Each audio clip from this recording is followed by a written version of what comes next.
That looks pretty sweet.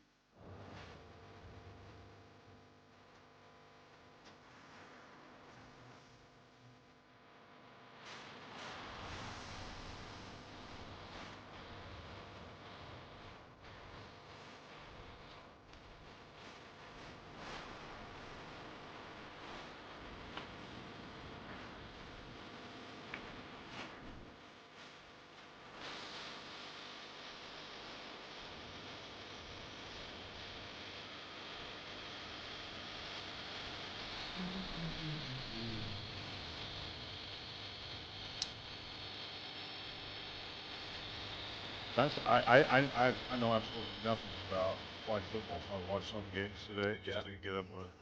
They have a running clock. Like soccer. Yes, only this they don't have near the time on the clock that soccer does. Yeah. Good Lord, soccer takes forever, and it's a running clock. And you can't run the ball, and the width is like half of a football field. It's like third football. So they don't let it. And can't run the ball in the 5, it's no run. And so the extra point goes from the 5 is 1 point from the 10 to 2. You cannot block, you cannot block ball. So you got to try to get some kind of Yeah, you get blocked. So you start the ball down near your opponent's end zone, and you have to get the midfield with 4 downs. Then if you get the midfield past midfield, you get 3 more downs. That's it. So most you got 1,7. That's good. 5%. Yeah, those games were flying. It's those girls literally when they end the play, they got to hurry back, especially if they're behind. The clock just flies. Now some, and I don't know if it's high school. I did see where in some leagues, like everything else, like every league is a little different. Yeah. Some leagues say the last 2 minutes the clock stops. But the ones I watched, I don't know. 5 people on a team. Everybody's going to be a receiver. The quarterback cannot run the ball unless they pass it to somebody and get passed back. Oh. The quarterback cannot be a runner if they get the ball. They have to. You can run the ball, but the quarterback has to pitch it or pass it. The quarterback just can't be a runner. So you can't get some Speedy Gonzalez quarterback and nobody can catch it. So I got a little bit of it.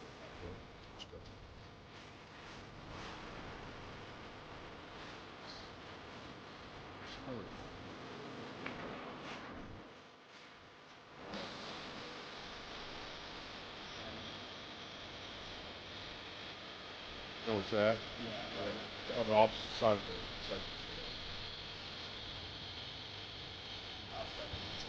the Okay. He's not Charlie with the rest.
to study plumbing.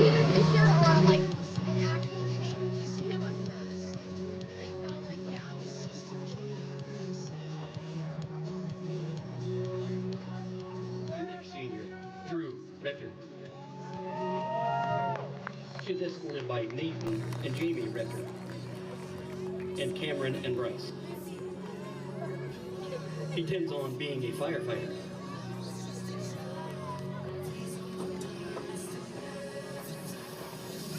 Next, Min Vu. He is escorted by Cassie Nguyen. He plans on attending Wabash to study biology and to play football.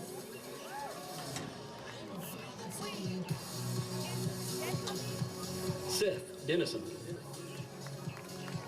He is escorted by Bitsy and Gerald Dennison.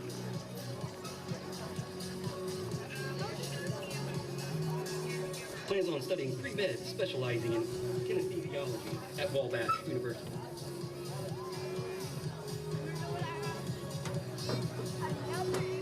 Keaton Crumble.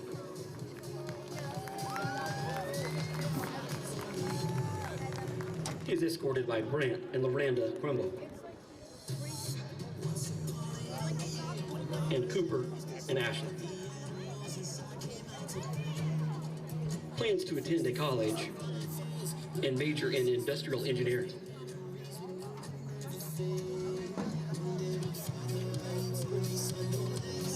Alex Brown, escorted by Chad and Jennifer Brown. Plans to go to Purdue and study kinesthesiology.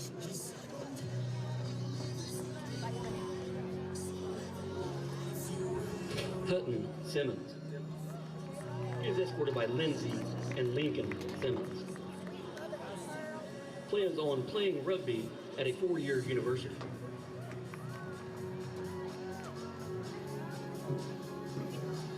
Ethan Wooten. He is escorted by Kyle and Lacey Wooten. He intends on playing football in college, undecided on the major.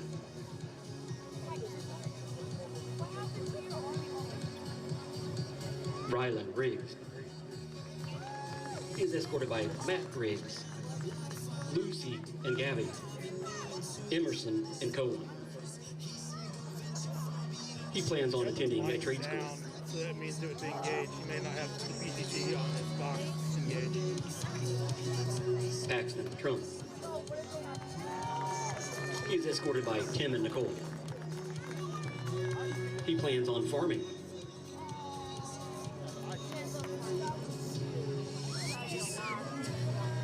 Malachi Lane. He is escorted by JD, Crystal, Jada, Lacey, and Alex. He intends on attending the United States Military Academy or joining an ROTC program and eventually going to active duty.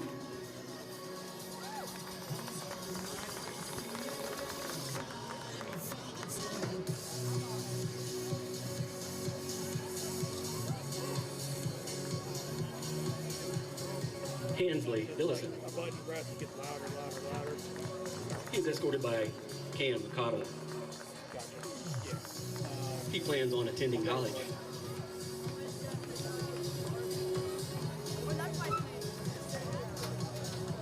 Drake Sharp. He is escorted by Rachel and Dustin Sharp. Oh my God, get it, girl. Plans on studying medicine, Live it clean. pre-medicine, but doesn't know the college yet. In the full black, like right by the. No, Trevor not the- McCarthy. No, the one. He is escorted by Sarah and Jason Fletcher and Travis McCarthy. That's dad right there. That's in front of us. He is undecided at Forest College, intends on majoring in legal studies and then law school. I want to be able to build though. It looks like Ian Reyes. he looks like he's. He is escorted by Noe and Amy Reyes. plans on attending Wabash to study biology.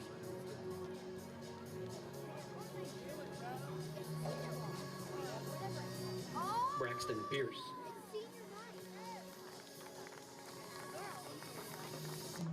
He's escorted by Coach Gallagher.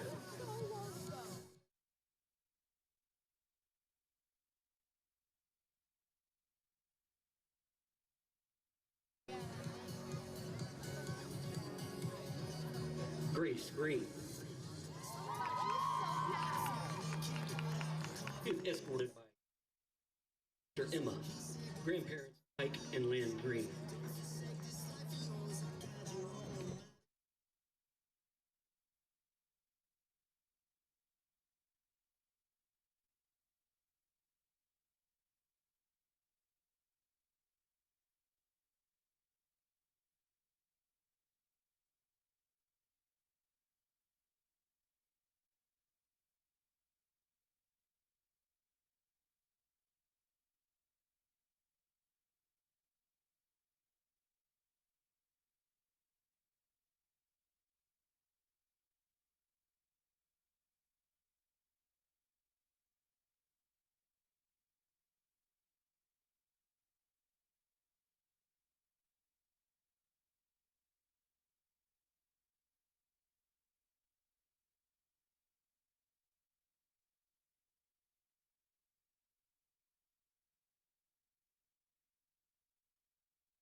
second to last week of the regular season here for the 2025 campaign for Indiana high school football. Tonight, it's the Mavericks of McCutcheon taking on the Danville Warriors.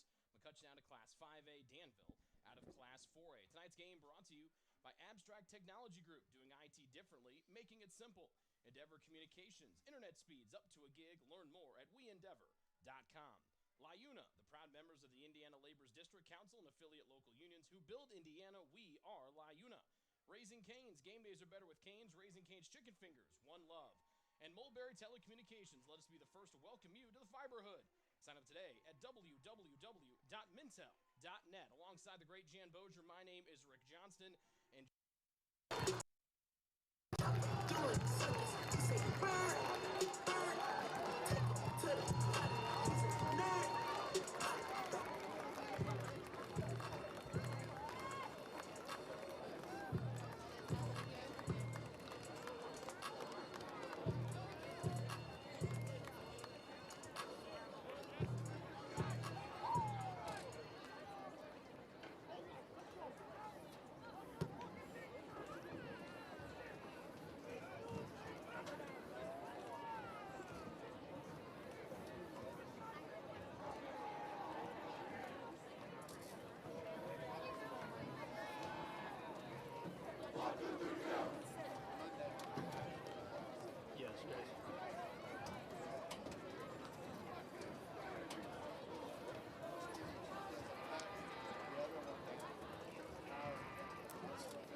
One over here also has a tally.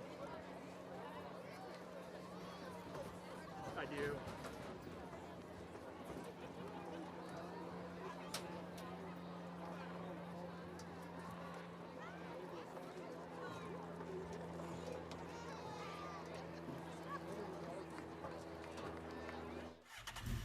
It's time to supercharge your internet with ridiculous speeds up to 1 gig from Endeavor. Get ready for high gear downloads that power buffer-free streaming, gaming, sharing, and surfing. And fire up all your devices at once with reliable speeds amplified by the latest Wi-Fi equipment. Get on the fast track to a powerful online experience. Contact Endeavor and supercharge your internet today.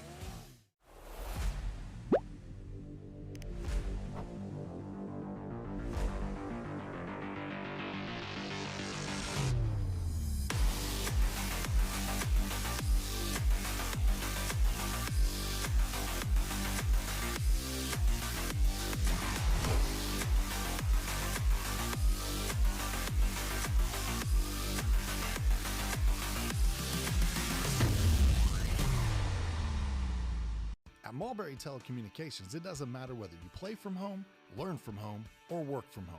We have you covered with fiber fast internet.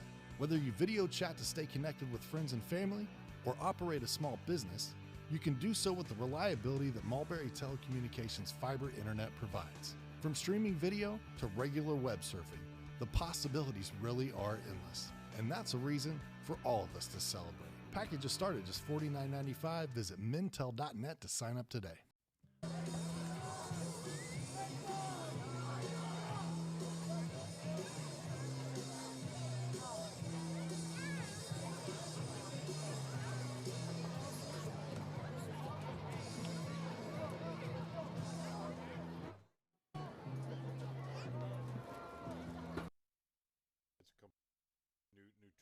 New stands, new scoreboard, new lockers, new entrance, new gate. I don't think I left anything out. New PA, it's literally was stripped down to the concrete and completely rebuilt. Absolutely gorgeous. Danville should really, really be proud.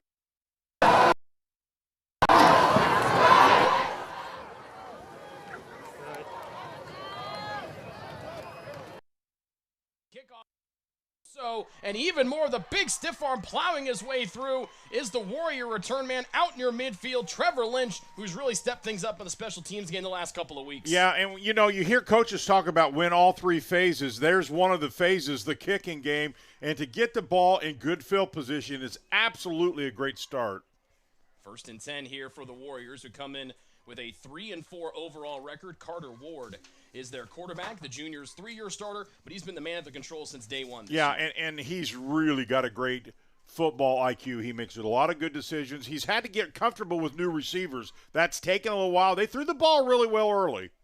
1st and 10 for Danville. Handoff to the first back through. That's Min Vu, the starting running back, and he'll get a gain of 3 to the McCutcheon 47. Well, last week against Lebanon, they really came out and wanted to put emphasis on the passing game. And, wow, in 2 or 3 plays with long balls, they had scored early on Lebanon. And we had talked about they don't throw the ball much, and they don't throw it as much. But last week they came out early and threw, kind of tapered off. But they know they got to run the football to win these football games. Running the football keeps you on the field. Gain of 3, and it'll be 2nd down and 7 for Vu, who's averaging 5 yards per carry this year. Yeah, Vu's just a talented runner. He'll get the call again, spun down by Clayton Wilson, one of the top tacklers from that outside linebacker spot for McCutcheon. And it'll be 3rd down and medium from just inside the 45 of the Mavericks. And that's where you want to be. Early in the game, as we just get off the kickoff here, you want to be 3rd and manageable. That's in your playbook. That really opens your playbook. You can do a lot of things. Defense can't really key on any one thing because you're really in striking distance right here with 3rd and 4 or 5. 3rd and 4 is what they'll call it from the McCutcheon 44. 4-man front. Ward, little trickeration. Protection breaks down. He rolls out of the pocket trying to direct traffic on that offense. Now he's running backwards in the wrong direction, and he runs right into the arms of Jaden Marshall, who is a game wrecker up front, their leader in tackles for loss, and he adds another sack. That's 6 on the year for 55. Boy, you got to like the pressure of McCutcheon because they had it from the backside, they had it from the front side, and that's what you had to do. Marshall finally getting the senior with the tackle, but really that pressure came from the backside and pushed him in, so that's a big stop. McCutcheon, just like that, going to get the ball.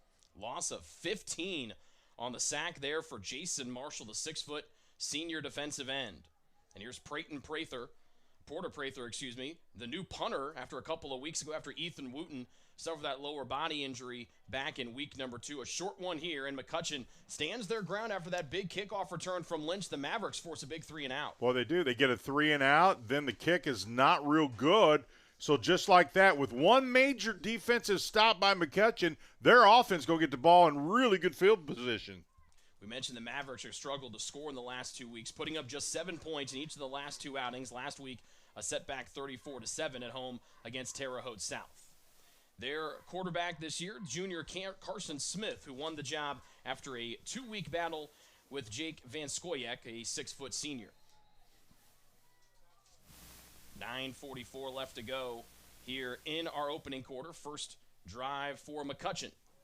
Smith throws across the middle, leads his man. Oh, did he get that? I think he did. And diving and catching it is J.Mar Johnson Jr. Wonderful catch out to the 46. Boy, that was thrown low, but boy, what a great concentration. Looks it right in his hand and just leaped for that one. Really nice reception for McCutcheon, and that's going to move. Johnson is their leading receiver, and you can see why. Had 3 catches for 72 yards last week. He averages almost 14 per catch. That one goes for 13 in a fresh set of downs to the 46 of the Mavericks. And the pistol for Smith, a little play action, a little bubble screen, and blown up beautifully on that far side of the field. Alex Brown, the safety, coming down and making a big stick. Well, we talked about McCutcheon really being run dominant, and as we talked to Coach this week, he understands they got to be more balanced. Going into the tournament, you've got to have some balance. You get real predictable in football, and you really assist the defense. You really do. So you stay balanced, forces the defense to guess a little bit. Loss of 2 on the completion to Braden Gibson. First drive of the game for McCutcheon. They forced a 3-and-out on the opening drive for Danville. Smith, nice protection, beautiful pass across the middle to Johnson Jr. Now he's open in space. Not the tallest guy, Jan, but he's into Danville territory. 5'5", but he can really scoot.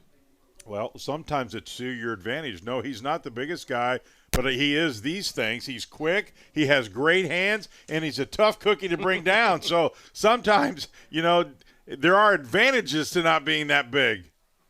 A gain of 10, and that will make it 3rd down and 2 on a nice get back there after the tackle for loss by Alex Brown. That old adage, toughness is not in size, it's in the heart, man. And I think that fits that guy pretty good. 5'5", senior is Jamar Johnson Jr. Here's a 3rd and 2. First run of the game for McCutcheon, and it goes nowhere fast. And guess who? Porter Prather. Yep. The all-world junior outside linebacker, and now McCutcheon's got a decision. Well, that's tackle 58 for him. He's just been the everything guy for this defense. He had an outstanding game last week. He's in top 3 in tackles again this year. That was Brigham on the carry, a loss of 2. And now McCutcheon will be forced to punt as they bring Ricky Ruiz on for his first punt of the night. Well, both defenses do their job. They bend a little bit, but they don't break. So kudos to both defenses here early. Ruiz averaging about a little over 35 yards per boot. He'll kick it away to Trevor Lynch, who had that electric return on the opening kickoff of the game. Calls for the fair catch, and he makes it at about the 15. Well, both teams, Jan, on offense showed some positivity, but some negative plays forced them both to punt. Yeah, and this may be a game where field position, you're going to earn your field position. You're going to earn it a couple of ways, obviously by offense, but as much by defense to help you get field position. So all of a sudden, Danville started off with that really good position. Now look where they're starting. Now all of a sudden we're clear back to the 16-yard line. Not as close as you want to be to the goalpost No, in your second no. drive of the game. So here comes Carter Ward. Last week, 10 for 15 through the air for 170 yards, 2 touchdowns and the interception. Vu, the short back behind him, and he'll get the carry over the right side. Plows his way through, almost broke that tackle, but holding on to it was Clayton Wilson, and that saved a big gain for Vu. Well, Vu averages 5 yards per carry. Now, that doesn't mean a lot until you get in game 7, 8, and 9, where you've carried the ball quite a bit, and he certainly has carried more than anybody, but he averages 5 yards every time he touches the ball. That was a gain of 7 for Vu. He's got 3 carries for 14 yards on the first drive in 1 play. Vu, handoff again, or make that actually the backup running back, Dayton Hood, who had an excellent game last week, and he gets the first down right on the dot. He needed 3, and that's how many he got. Well, first downs are always key. I've always called it the biggest down in football. You can really dictate how a game's going to be played if you're efficient on first down. If you took that and took all the first downs you had and seen how efficient you were on first down, and if you weren't, you probably didn't win, and if you were efficient, you probably win. It's that big a down. Hood has rushed for over 100 yards in his last 2 weeks. A lot of misdirection to the backfield. Again, they give it off to Vu. And no gain on the 1st and 10 snap here for Danville. Last one off the pile, Case Roulette, the junior D tackle for McCutcheon. And Rick, that's also so true on teams that really run the football. Passing's a little different because you get bigger chunks of yardage, but on a running team, first down runs are huge. So here's 2nd down and 10. Second drive of the game for Danville. They had a 3-and-out after starting in midfield. A couple wingbacks set to the right, no one in the backfield behind Ward. Motion man is Rector. Misdirection. Pitching out to Rector with some open space on the near sideline. Trying to cut back. He's shoved out of bounds as Rector on the misdirection play finally pushed out by Joel DeGracia. Well, they tried to fool McCutcheon a little bit. A lot of misdirection, a little reverse counter play. Man in motion, fake to the counter guy, pitch out. And listen, you got to be on your toes, and that's exactly what McCutcheon was. You got to be read first and not follow all those fakes. That's a great job in knowing where the ball's at. It's kind of like the old street game with the magician to find the lady. That's exactly right. Cards all over the place. And you got to do it quickly. There's not much time to think in football. If you think, you're probably missing the tackle. 3rd down and 4, but a timeout here on the field for Danville. That's their first one here on a pretty significant 3rd down, it feels like here. I know it's just the 2nd drive of the game for the Warriors, but after having that great field position on drive 1, they're really trying to get some positivity here on drive 2. The unknown really is McCutcheon. You know, we know a lot about Danville. This will be my third time, your second time, I think, to have them. Yep. So we know a little bit about them. But you look at McCutcheon, you go, well, 2-5, not impressive. They've had some difficult losses. But their coach guaranteed us they were a pretty good ball club. Yeah. And if they did the things that he needed to do, they could be pretty good. So are they that ball club? So far, I think they are. Definitely defensively. And I'd like to remind you that tonight's game brought to you by Endeavor Communications. This game is proudly sponsored by Endeavor Communications. Endeavor Communications doesn't just provide ordinary old internet service. Their blazing fast, high-speed, fiber-based service is a game changer. Don't settle for less. Switch to Endeavor for the winning play in connectivity. Visit WeEndeavor.com or call 1-800-922-6677. Endeavor Internet, your fiber connection, your victory. So here's a 3rd down and 4. 1 first down already on the drive here for Danville. Their second time with the ball tonight. And the gun goes Ward.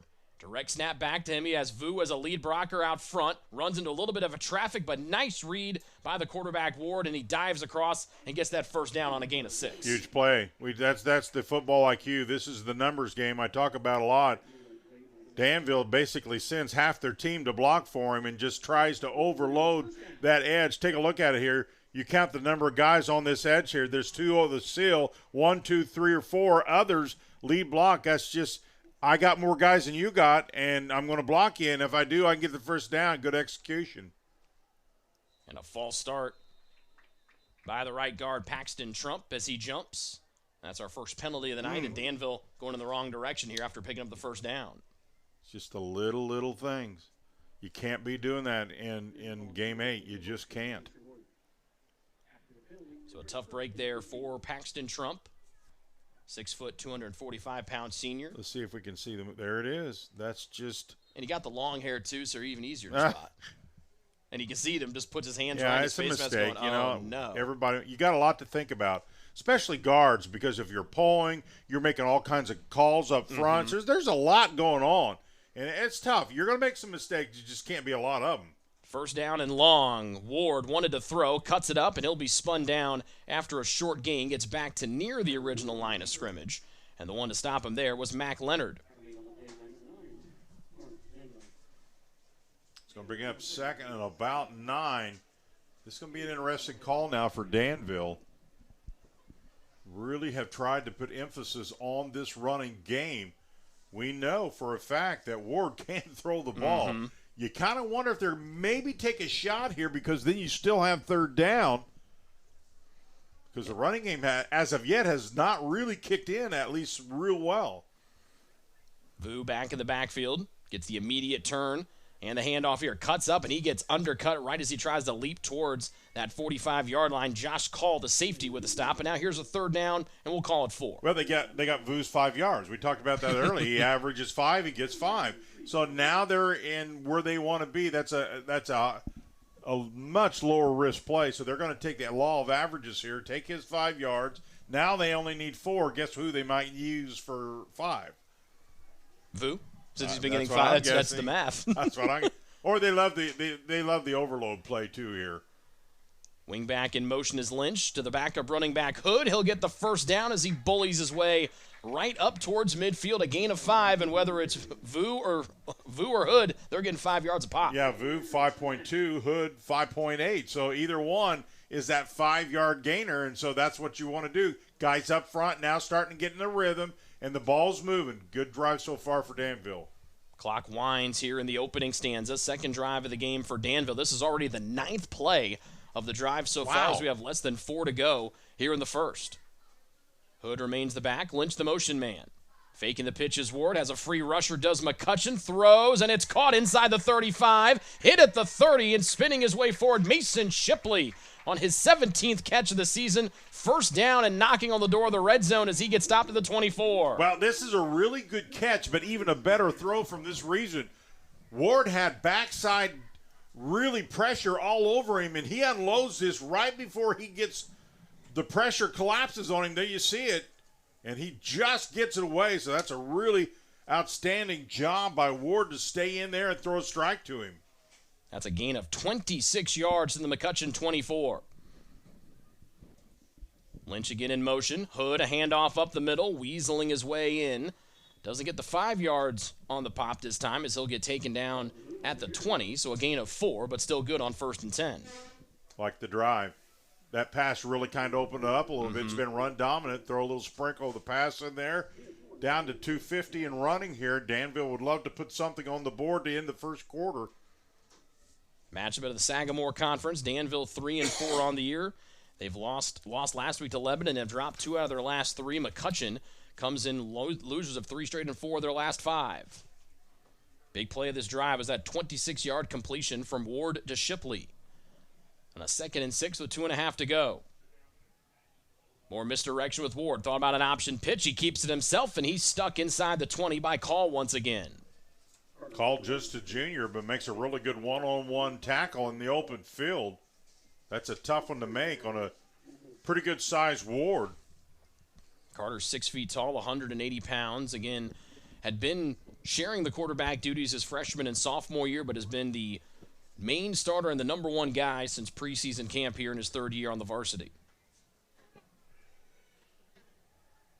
Jackson Whitson, the starting left tackle, moves to the left side of the formation.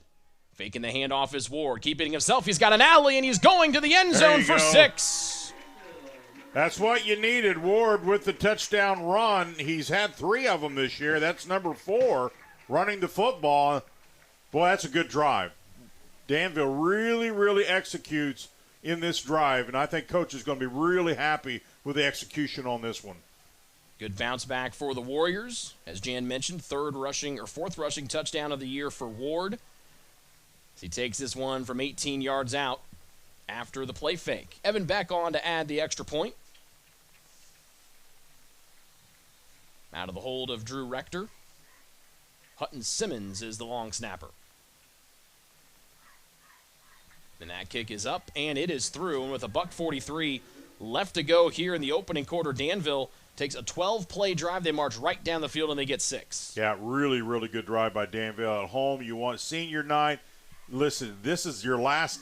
You may get one in the tournament, but you may not. So this could be it on this field, and you want to leave with a good taste in your mouth. This is where the seniors really, really got to lead by example. We'll take a 30-second break, come back with a kickoff next. Welcome to Trinity Hope Center.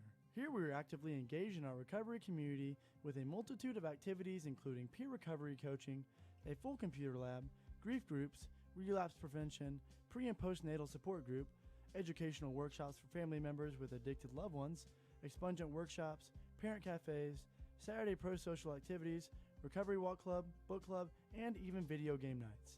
For more information, give us a call at 765-250-1845.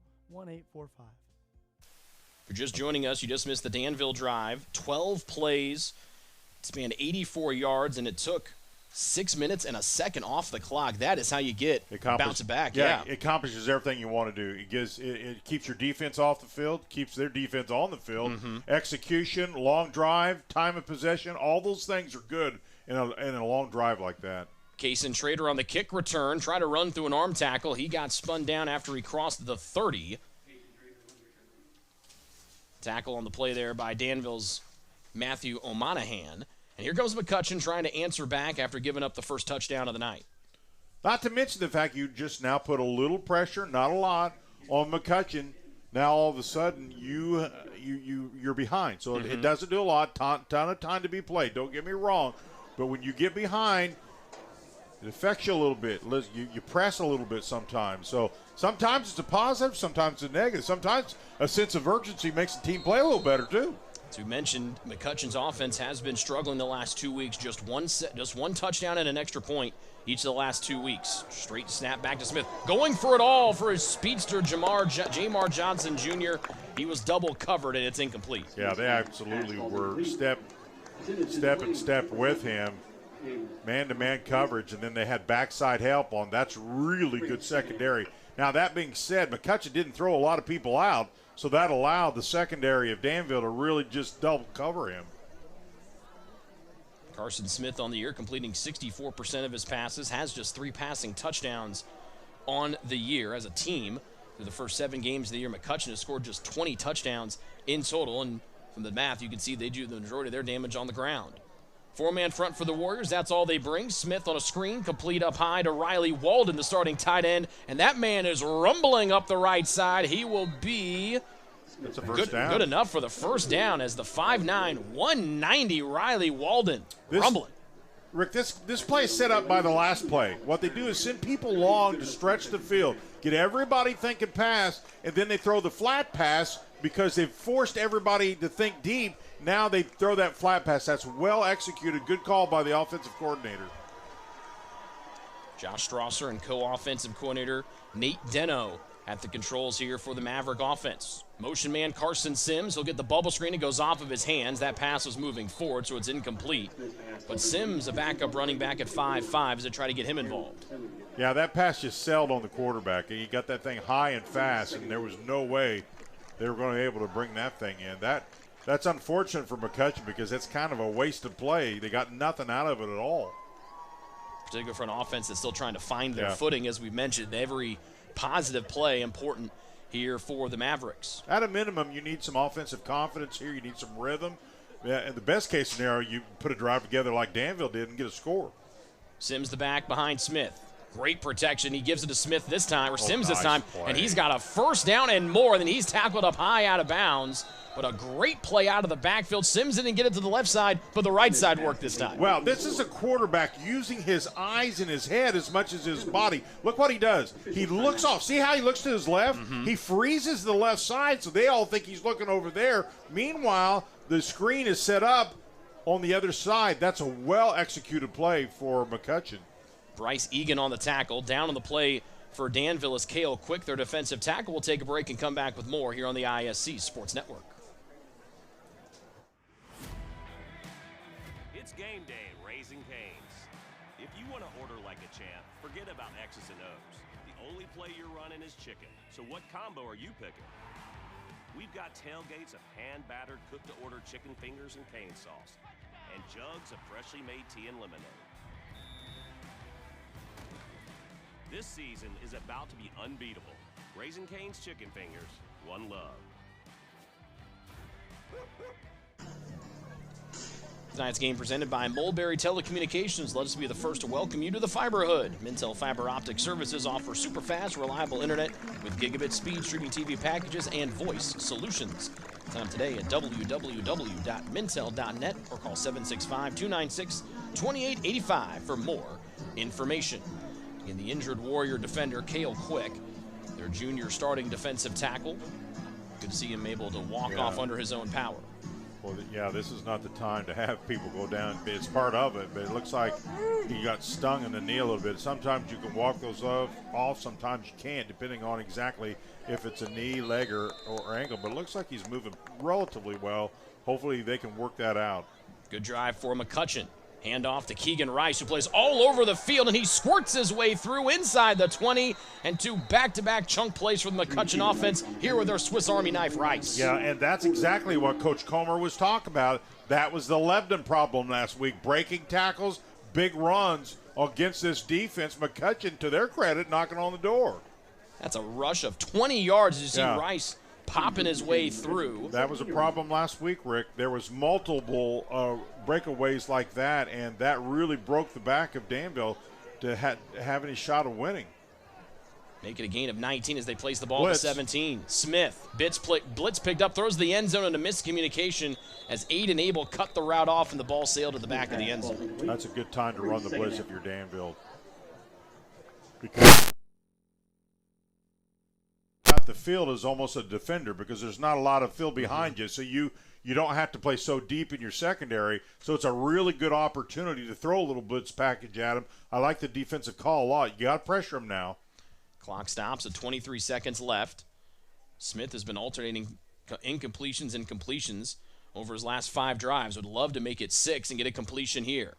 He's in the pistol, but right before that snap can happen, he takes, McCutcheon and their fourth-year head coach Josh Strasser takes a timeout. Tonight's game brought to you by Raising Cane's. Hit the spot at Raising Cane's where every chicken finger is hand-battered and cooked to order. Every crinkle-cut fry comes from grade A premium potatoes. Each thick-sliced Texas toast is lightly brushed with Cane's garlic butter blend and grilled to golden brown perfection. And most importantly, where the secret recipe of Cane's sauce is made in restaurant every day. The Cane's box combo is sure to hit the spot and leave you craving more. Raising Cane's, chicken fingers, one love. Are you craving more, Jan? It's my time of the game where we start talking about chicken fingers. I know, I'm sorry. Yeah, you knew it was coming. I did. knew it was coming. So it's about right. The end of the first quarter, here comes my appetite with all these beautiful and delicious food. These guys are phenomenal. I love those chicken fingers. And then they just start pounding me with these commercials, and I'm so hungry by the end of this game I can't see straight. You know, we need to work it into your contract for next season, or maybe for basketball season. We need to work that in where we get you some Raising Cane's chicken fingers and some other food. Yeah, I'm all in. I've threatened a few times to call Uber during a broadcast, but I didn't want to get into somebody's bad list. Beautiful night. We've had a lot of warm weather for the first 7 weeks, but now it's starting to feel like football weather here on October 10th. And that's okay. You know, Game 8, that's okay. We've had a gorgeous year. Dry, warm, but clean football. Here's a 2nd and 10 after the McCutcheon timeout from the 17. Give to Rice. He got them in there, and he just flies out through the line of scrimmage and out of nowhere appears at the 5. It's 1st and goal. Well, that tells me McCutcheon's found something on that right side. When you go back to the well multiple times, that tells me there's some communication going on. The right side, guys, I got him. I got him.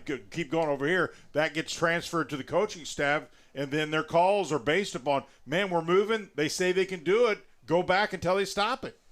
Rice checks out, and it looks like McCutcheon is going to let this first quarter clock wind down as they try to answer the first quarter score from Danville after 1. It's the Warriors 7, the McCutcheon Mavericks nothing. You're watching high school football on the IHSAA Sports Network. Want lightning-fast internet speeds? Choose Endeavor. Go from slow to whoa. From last to fast. And wait to great. Endeavor Communications is bringing the fastest internet speed in Indiana to your town. So you can download huge files in a flash, stream videos at blazing speeds, and game online faster than you thought possible. Think fast and contact Endeavor Communications today at join.weendeavor.com. Welcome to Trinity Hope Center. Here we are actively engaged in our recovery community with a multitude of activities including peer recovery coaching, a full computer lab, grief groups, relapse prevention, pre- and postnatal support group, educational workshops for family members with addicted loved ones, expungent workshops, parent cafes, Saturday pro-social activities, recovery walk club, book club, and even video game nights. For more information, give us a call at 765-250-1845. Tonight's game presented by JXN Stump Solutions. Tired of unsightly tree stumps ruining your yard? Let us take care of it. We've got the equipment and experience to get the job done right. We offer 3 tiers of service that will rejuvenate your yard, all at competitive, budget-friendly rates. Call 765-242-9523 today for a free estimate.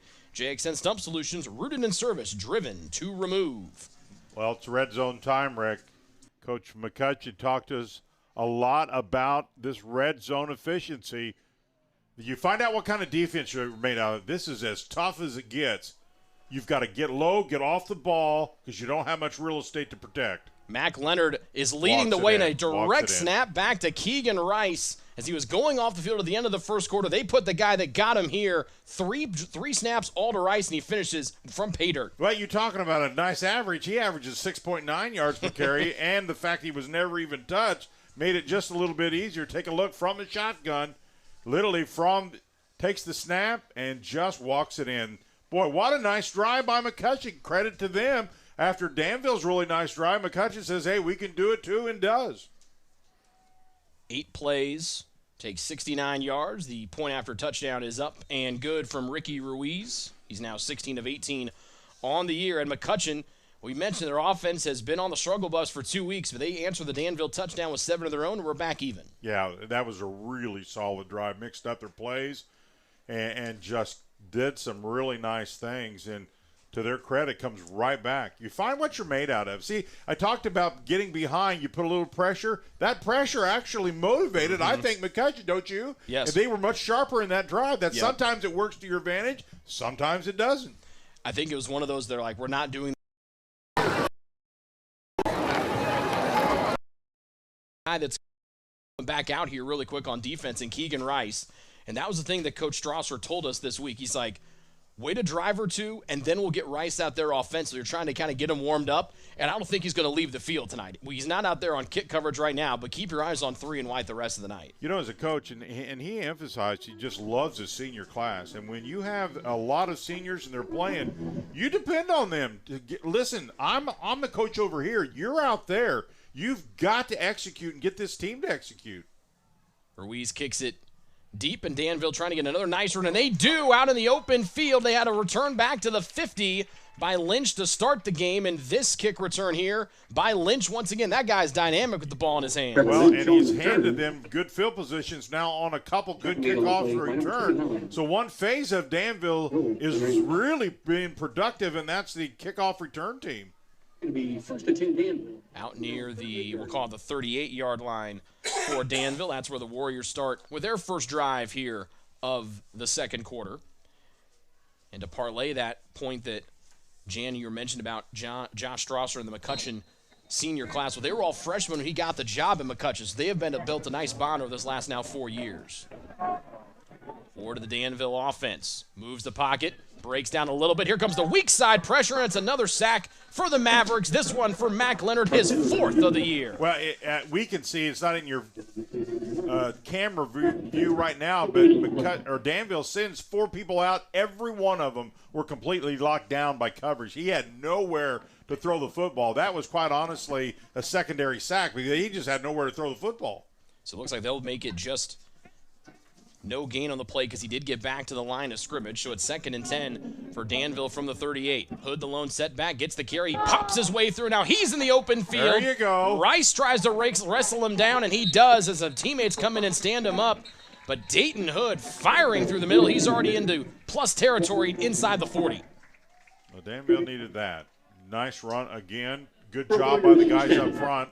Little trap blocking, what they did. And you see the front line there? Everybody blocked one over to throw a little stunt package on to throw off the defense a little bit. About the time you think the guy in front of you is going to block you, you get blindsided by the other guy because they really all moved over one. That's a nice little package of blocking by Danville. Gain of 29 yards or 24 yards on the ground for Hood. That's the 2nd longest play from scrimmage tonight. Lynch, the motion man, gets the pitch. We've seen him out in space on kickoff returns as he melts his way through a couple of different would-be tacklers and stopped just shy of the 30. We'll call it the 33.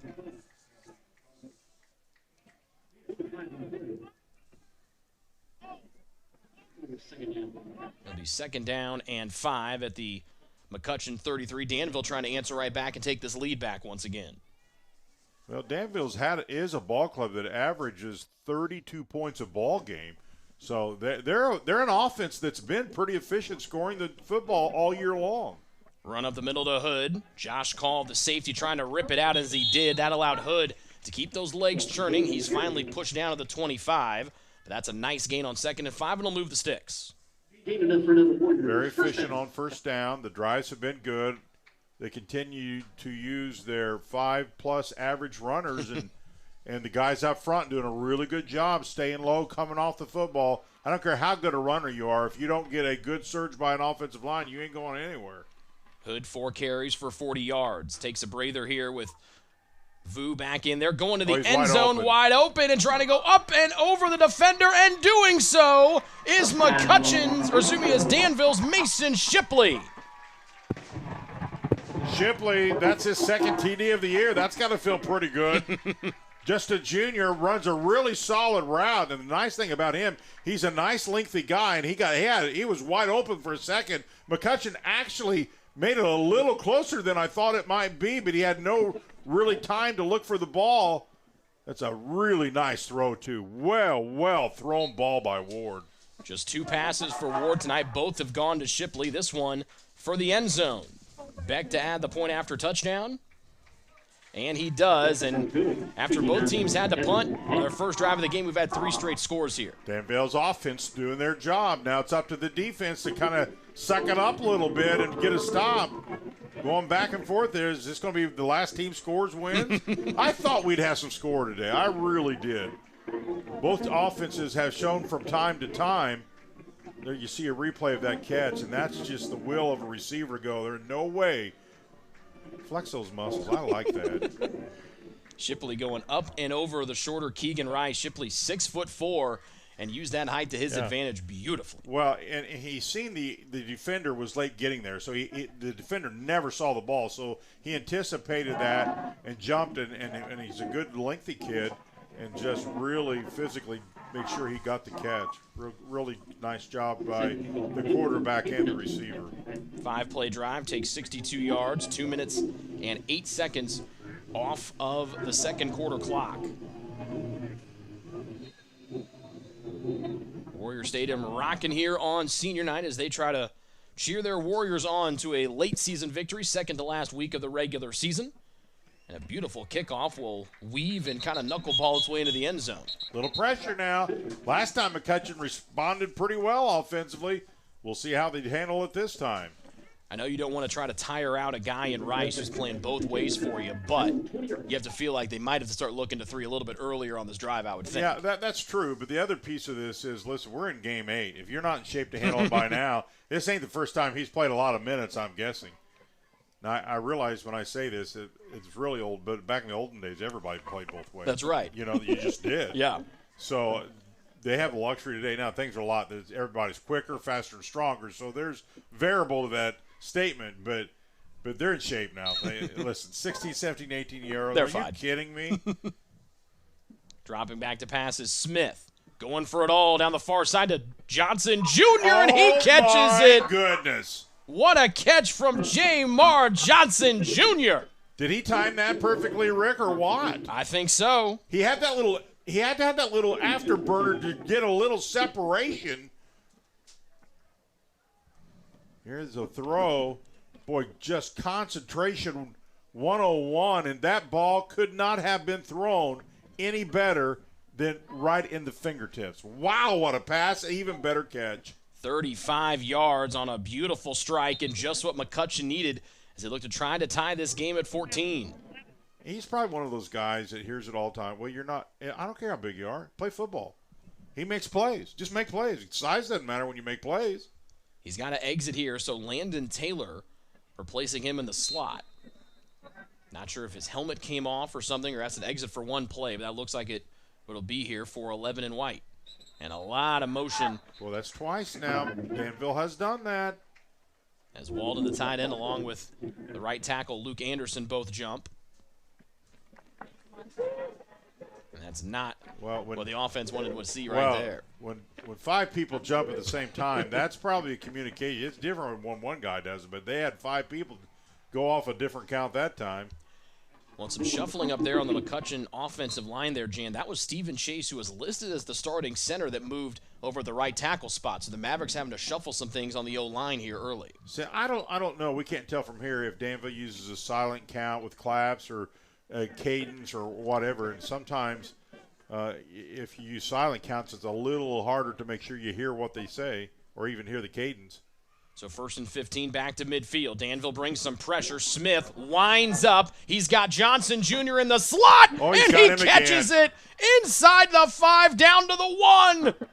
Well, here's what this kid can do is beat defenders down the field and get separation, and this young quarterback is just throwing darts.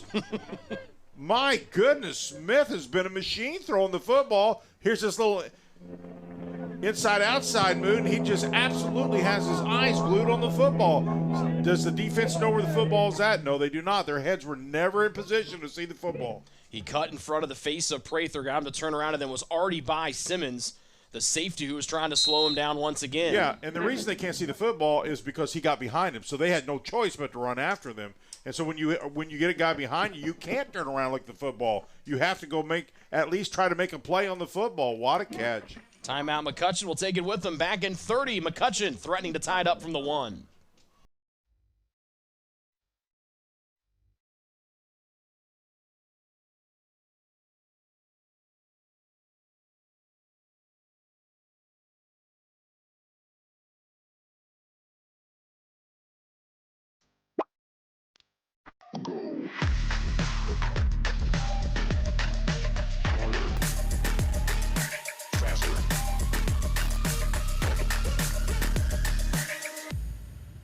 Johnson Jr. is just running.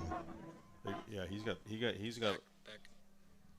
So here we go, goal to go from the 1. 2 gigantic plays for Jamar Johnson Jr. He has all 79 of the yards so far as it's goal to go from the 1. With a new back in the backfield. Direct snap here to McCutcheon, and the Wildcat look from the 1, and he gets stood up about a yard. He'll be a yard short. It'll be goal to go back from the 1. That was Jackson Lancaster, the third-string quarterback, coming in there for McCutcheon on a designed run. And mark it at what, about the 2? Maybe the 3. No, it's at the 2. So no gain on the play. Stays right there in short proximity. Now, here's what you got to look for. You got to look for the run-pass option here, number 1. They run this dive to get all the defensive linemen to think they're going to go dive again. So look for them, maybe do a little option or an RPO or one of those types of deals. Keegan Rice, direct snap, trying to break the man, and he gets to the outside, and he dives in. Second rushing touchdown of the night for Keegan Rice, and he makes it a 14-13 deficit for McCutcheon in 3 and white, living up to the billing this evening. Great drive again, capped off by just some really good passes. And there you see, he's got that quick speed and kind of fakes to get to the edge. Boy, what a good drive again. Both offenses now really operating on all cylinders, Rick. Tackling has been an issue as Aiden Abel, the long snapper, and it looks like McCutcheon wants to go for 2. As they've got Lancaster, who's not normally the holder, but he is here as McCutcheon brings everybody in for the PAT try from Ruiz. So a couple early snaps here for Lancaster, the third-string quarterback. And Ruiz's extra point is missed wide to the left. And so Danville, after giving up a touchdown, their lead still remains intact by 1. Here you see the touchdown. If you're Danville, you got to seal, and nobody gets him pushed back inside, and he just basically walks it in the end zone. For the McCutcheon offense, how good is – I know you wanted to have this game tied at 14, but you've now scored almost as many points as you put up in the last 2 weeks, and their offense looks light years different than what we saw last week. Yeah, I've always believed the biggest thing you want in an offense is to get in a rhythm, get consistency in a rhythm, and that's clearly – well, really both offenses are that to a big degree, but McCutcheon really has struggled offensively for the last couple of games, and I think they got to feel really good. Confidence got to be high. They're in a rhythm. A lot of things really to be so far happy about with this McCutcheon offense. Tonight's game presented by LIUNA, the 12,000 Hoosier men and women with Laborers District Council and affiliated local unions that build in Indiana. We are LIUNA. Shootout. I think it's a shootout. I called it. Buckle up, baby. Here we go. I like it. Senior night for Danville. Both teams trying to get back on the right side of things with the sectional draw coming up on Sunday night from our friends at the IHSAA. If you're Trevor Lynch, you've got to hope you can get your hands on another one here, and he'll try to get another strong kickoff return. Runs into his own man, trying to pop out to the outside. Won't be getting there anytime soon as he's shoved back by Mac Leonard and a couple other Mavericks. And Danville will start this drive inside their own 25. 4 straight drives of touchdowns after both teams forced a punt. The first 2 times the first time each of them had the ball back in the first quarter. Still plenty of time left to go here in this first half tonight. So 1st and 10 for Danville from their own 24-yard line. Carter Ward has attempted just 2 passes tonight. He's completed them both to Mason Shipley. Rolls out here. Good protection from the Danville offense line. Takes a shot after he lets it go. And what a catch. Threads it in to guess who, Jan? Mason Shipley. Shipley with what a catch moment again. You talking about good hands. He literally has to go up to get this one, then gets hit. Look at the elevation, but he has to go all the way turned around, somehow gets it, comes down with it. That's a really nice catch. You know, you talk about sectional coming in. Of course, both these teams are in different classes. McCutcheon, bigger school, 5A, Danville, 4A.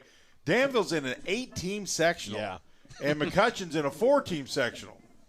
Vu hit right by Josh Call, but keeps those legs moving as he crosses the 40 up to the 42, and another 6-yard gain there for Min Vu on the carry.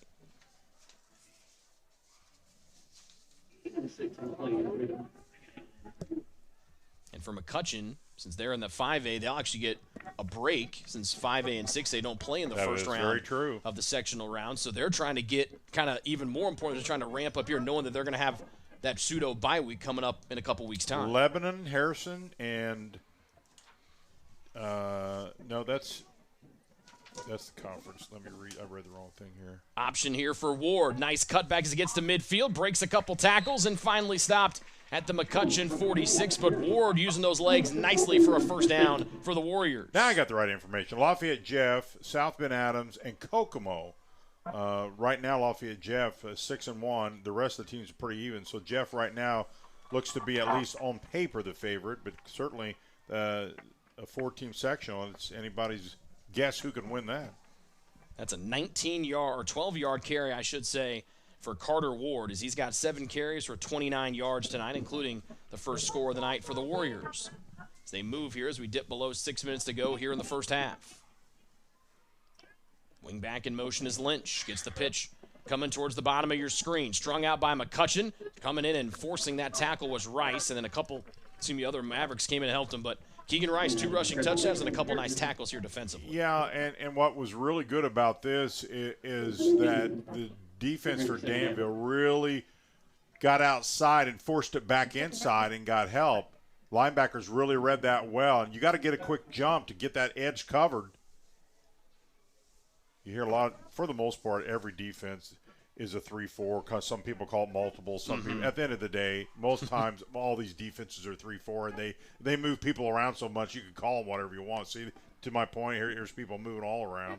5-man front for McCutcheon. Hood over the right side, stringing it out as Jaden Marshall holding on, but there's a flag that comes in from deep in the defensive backfield. Well, let's see if I'm right. I'm not going to predict, but I think I know what this call is. You don't see a lot of flags in the defensive backfield on run plays. Personal foul, face mask, and that's not what I thought I saw. That's okay. You get one. I didn't say what I saw, but it's not what I thought I saw. So an almost first down gain will be tacked on here. Well, let's see if we can find the face mask. It was thrown late. Right there it is. Great replay, guys. You seen right there, it's one of those incidental things where you're just trying to make a tackle. You raise your hands up and just you grab what you can, and that, unfortunately for McCutcheon, it was the face mask. Good call by the official. Nothing intentional, just sometimes that happens. So an 8-yard carry, tack on 15 yards, and it's 1st and 10 from the 23. Tip of the cap to our replay operator tonight, Chase Eisnagel, for that second look at the face mask. Danville trying to expand on their 1-point lead. A reverse here to Rector. Marshall forces him out wide, and that'll be a negative play. But we talked about Jaden Marshall had the sack earlier, but he blew that thing up from the beginning. And I'll tell you, McCutcheon's defense have been impressive about the edges. They've recovered really quick and shut down. See, they got everybody going on the misdirection. Now, look how quick they recover, because if they don't recover, he's going to have running room. He gets help from the secondary, and the linebacker really adjusts nice and really cuts down that play. Those plays typically go nowhere or huge yards. They're designed to kind of deceive the defense, but they did not that time. Tip your cap to DeGracia and Wilson, who finished off that play. Option pitch down to work the other side, trying to hurdle his man was Rector. And coming up, guess who? Keegan Rice. Keegan Rice again. Up there for McCutcheon. He'll be 3rd and long. He's that everything type guy. Open field tackle, really nicely done. You have to make sure you get him there, and you did. So McCutcheon. Wow, and another now defensive stop. Danville with another player down. Second time we'll step aside for an injury here for the Danville Warriors. You're watching high school football on the IHSAA Sports Network.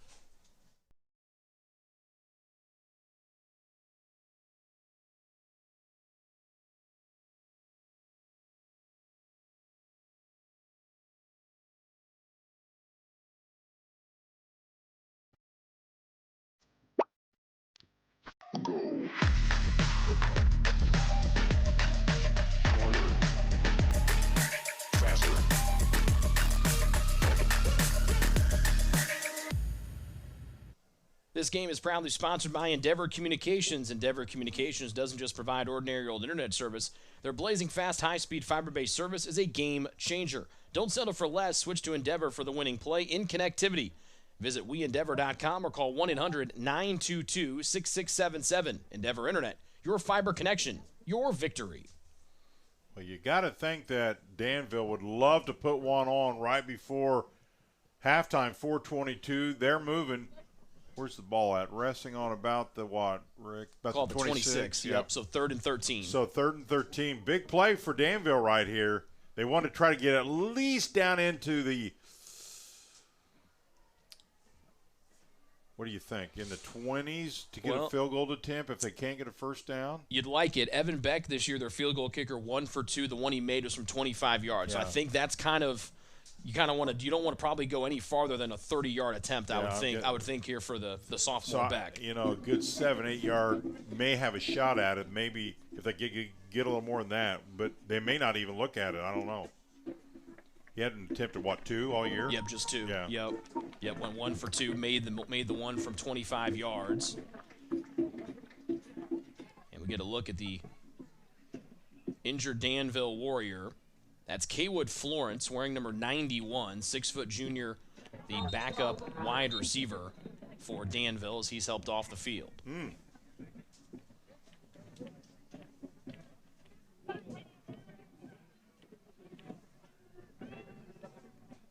So here comes the Warrior offense.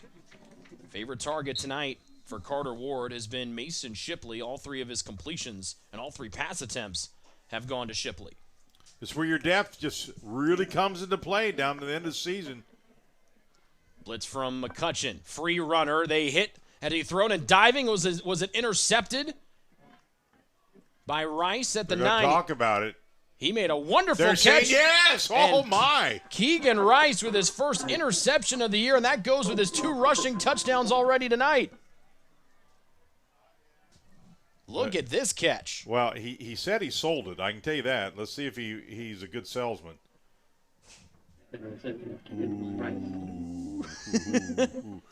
Close. Let's just say that sales is in his future. Yes. He sold that to the officials, and either they seen it or bought his sales pitch. So the first takeaway of the night goes to McCutcheon. Danville on the year had been +6 in the takeaway category, but they give one away here after having an interception for the 2nd week in a row here from Ward. And remember, McCutcheon will get the ball to start the second half. 3rd-string quarterback Lancaster back in here once again. Handoff to the backup running back Sims, and he's out in the open field. This one's going to be coming back, though, Janice. A couple flags thrown near the line of scrimmage. That's more than likely a hold. And Jackson Lancaster, a junior 3rd-string quarterback, has had no snaps at quarterback this season until tonight.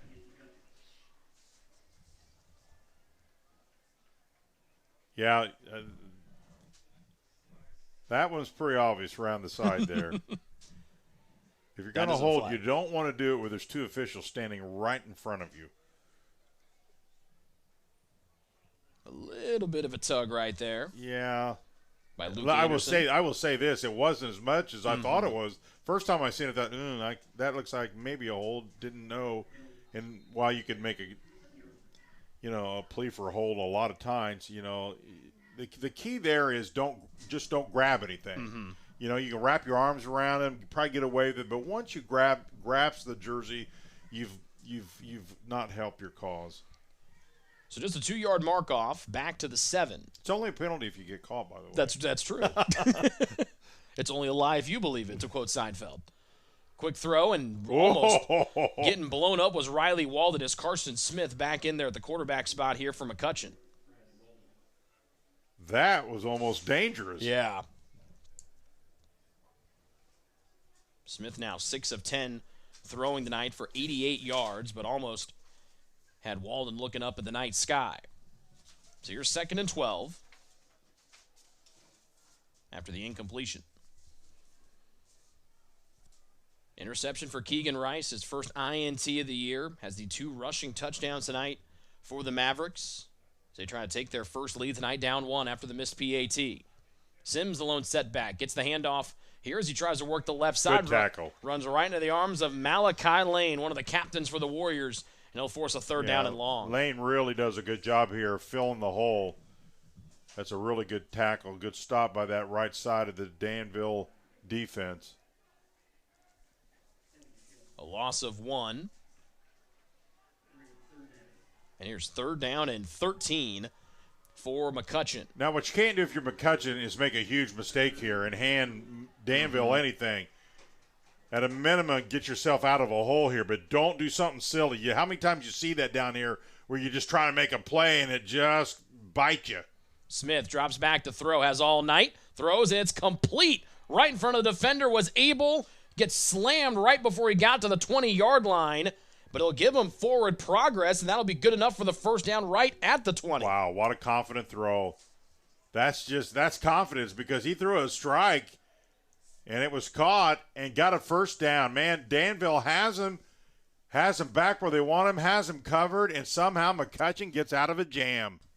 Aiden Abel, the junior wideout, just his 3rd catch of the year. He needed 13, and that's what he got. Big play because the last thing you wanted Danville to have, and they would have had good field position probably had you had to punt there or here. Clevenger, the running back, he's in motion. Smith has a crossing route complete and close to another first down as that one caught by Kaysen Trader on his first catch tonight. And that'll be good enough for another first down, 10 yards on the dot. Well, Danville's in a little bit of a zone right here. And they were back. They're trying to keep everything in front of them. So McCutcheon, what they have open is one of them there. Timeout here in the first. Move quickly with the clock winding as we dip below 2 minutes to go here in the half. Quarterback's on fire. He's throwing some really nice ball. Has completed 3 out of his last 4 passes. Trying to make it 4 out of 5. He does on a dump off to Clevenger. 35-40. And there. Clevenger into Danville territory as he's banged out of bounds by Bryce. Come on and run. You know, Rick, this could be a game-changer drive with $1:44 left on the clock. McCutcheon finds any points here going into halftime.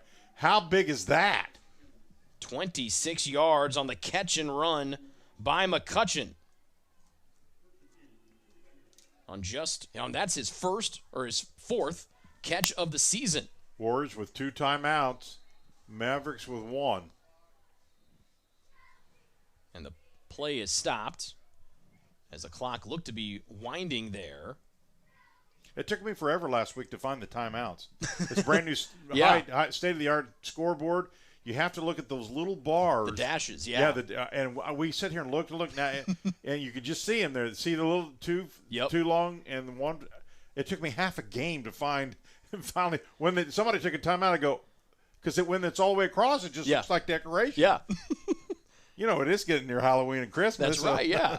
A lot of decoration on our. Yeah.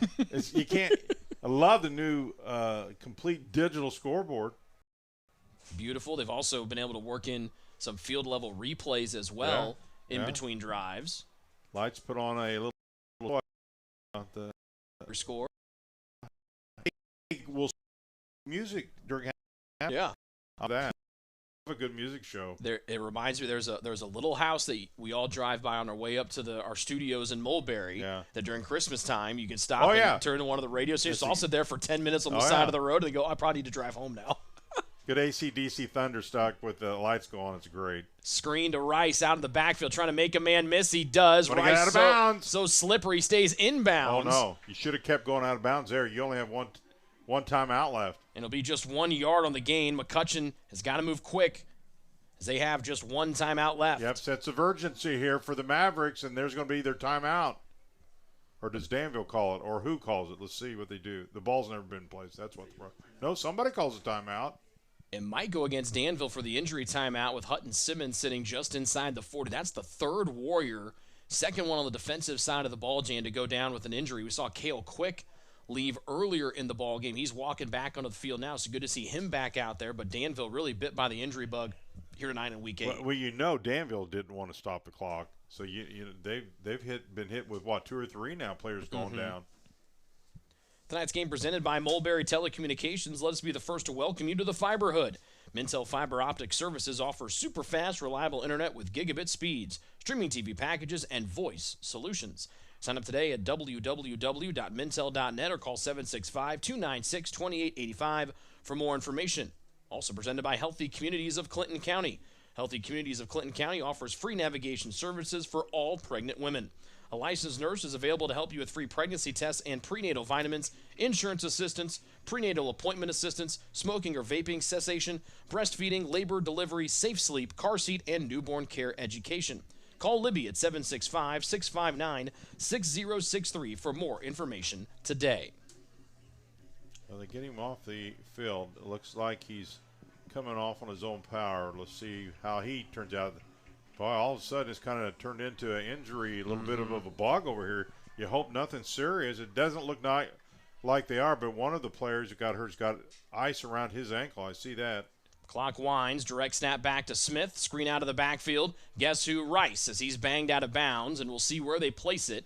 It'll be close to a first down. It looks like it'll be about a yard and a half short, but most importantly, got out of bounds with 66 seconds left. And that's how you play the sideline to save your timeout. Just play that sideline because Danville has to kind of play a little bit of a cushion zone here because they cannot allow anything to get behind them. Second catch of the night for Keegan Rice. And it's 3rd down and 2 at the 37.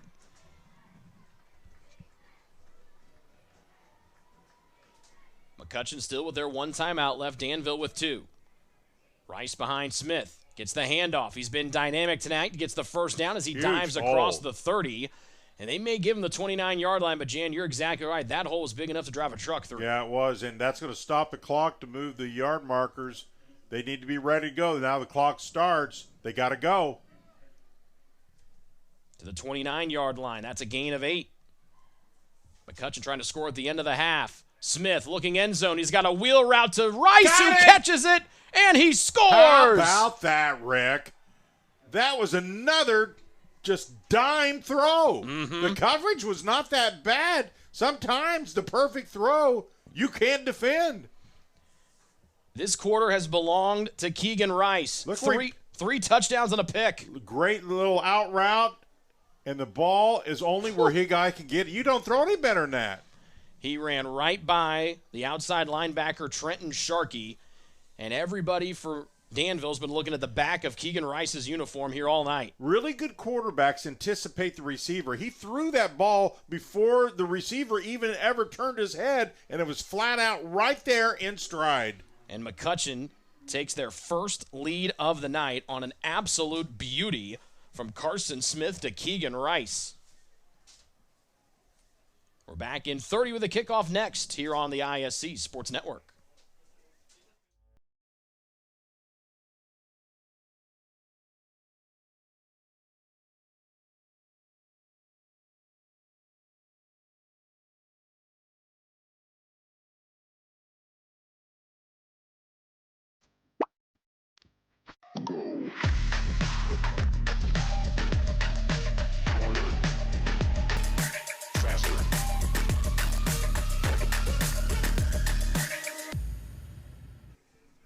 Carson Smith was spectacular on the drive for McCutcheon. 9 plays, 91 yards, all in about less than 2 minutes. And Jan, he completed his last 6 passes of the drive, did Carson Smith. And on that drive, he was 7 of 8 through the air. Yeah, we don't give degree of difficulty very often in the passing game. But, man, some of his passes have just been spectacular where he's placed the ball. If he doesn't place them, those are incomplete. It just really some amazing throws on that drive. This ball hits a couple of the Danville upbacks, and the Warriors wisely fall on it with 45 seconds remaining in the second quarter as Danville has scored 13 unanswered points, and McCutcheon has taken their first lead of the night. Wow, what a drive. Every time that Danville has scored, McCutcheon's answered the bell, and now all of a sudden we got a 6-point lead by the Mavericks. I want to correct that. Carson Smith was incomplete on his first pass of that drive, then went 6 for 6 to close. Danville takes the ball back with 45 seconds left, and they've got a little bit of pressure here, Jan, because they have to kick off to start our second half. They got 2 timeouts left. And you don't want to make any mistakes here either. But yeah, particularly the way that McCutcheon's playing right now. They're only 45 seconds, probably 2, maybe 3 plays at the most. Wow, they're going to take a look at it here. Finds Shipley in that soft coverage, pushed out of bounds by Rice, but Shipley's been the favorite target. Now he's got all 3 catches. Man, and he threw that on a dime. Coach Comer's going to listen. We've got it. Doesn't matter what the clock is. We've got to move the football. This is going to be a game where we have to score points. It just is. 23-yard completion as Shipley grabs another one. Danville quickly moving to the 45. As Shipley got out of bounds, that stops the clock with 40 ticks of the clock left. Danville desperately trying to get points here and try to tie it up at 20. Pressure breaks down. Nice move in the pocket from Ward. He'll be smacked hard as he gets bent right back at the line of scrimmage. Quick timeout taken by Danville. And good to see Carter Ward pop back up as he got sandwiched between Case Roulette and Jaden Marshall. Yes, he did. He got pretzeled. Yeah. Whew. I wouldn't walk for a week if I twisted like that. Good to see young people be able to still do that. Get back up, man. He was twisted and turned to hop back up, though. Tonight's game brought to you by Endeavor Communications. This game is proudly sponsored by Endeavor Communications. Endeavor Communications doesn't just provide ordinary old internet service. Their blazing fast, high-speed, fiber-based service is a game changer. Don't settle for less. Switch to Endeavor for the winning play and connectivity. Visit WeEndeavor.com or call 1-800-922-6677. Endeavor Internet, your fiber connection, your victory. So Danville, their backs against the wall here, Jan. They've been rolling along, but that pick from Carter Ward has really kind of put them behind the 8 ball here. Yeah, and I think Coach Comer's sending a message here. I don't care what the clock is. We now have got to score, and we got to score a lot. So every time we have the ball, regardless of how much clock is, we're looking to score. Not that they're not looking to score, but the type of pass plays. You know what I'm saying? We're going to go. We're going to throw now. Danville out of the timeout. They've got one left. Ward. Pressure breaks down, and he's going to get sacked again.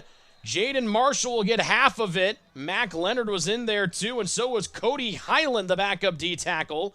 And a loss back to the 40. That's a loss of 5, and Danville's got to burn their second timeout.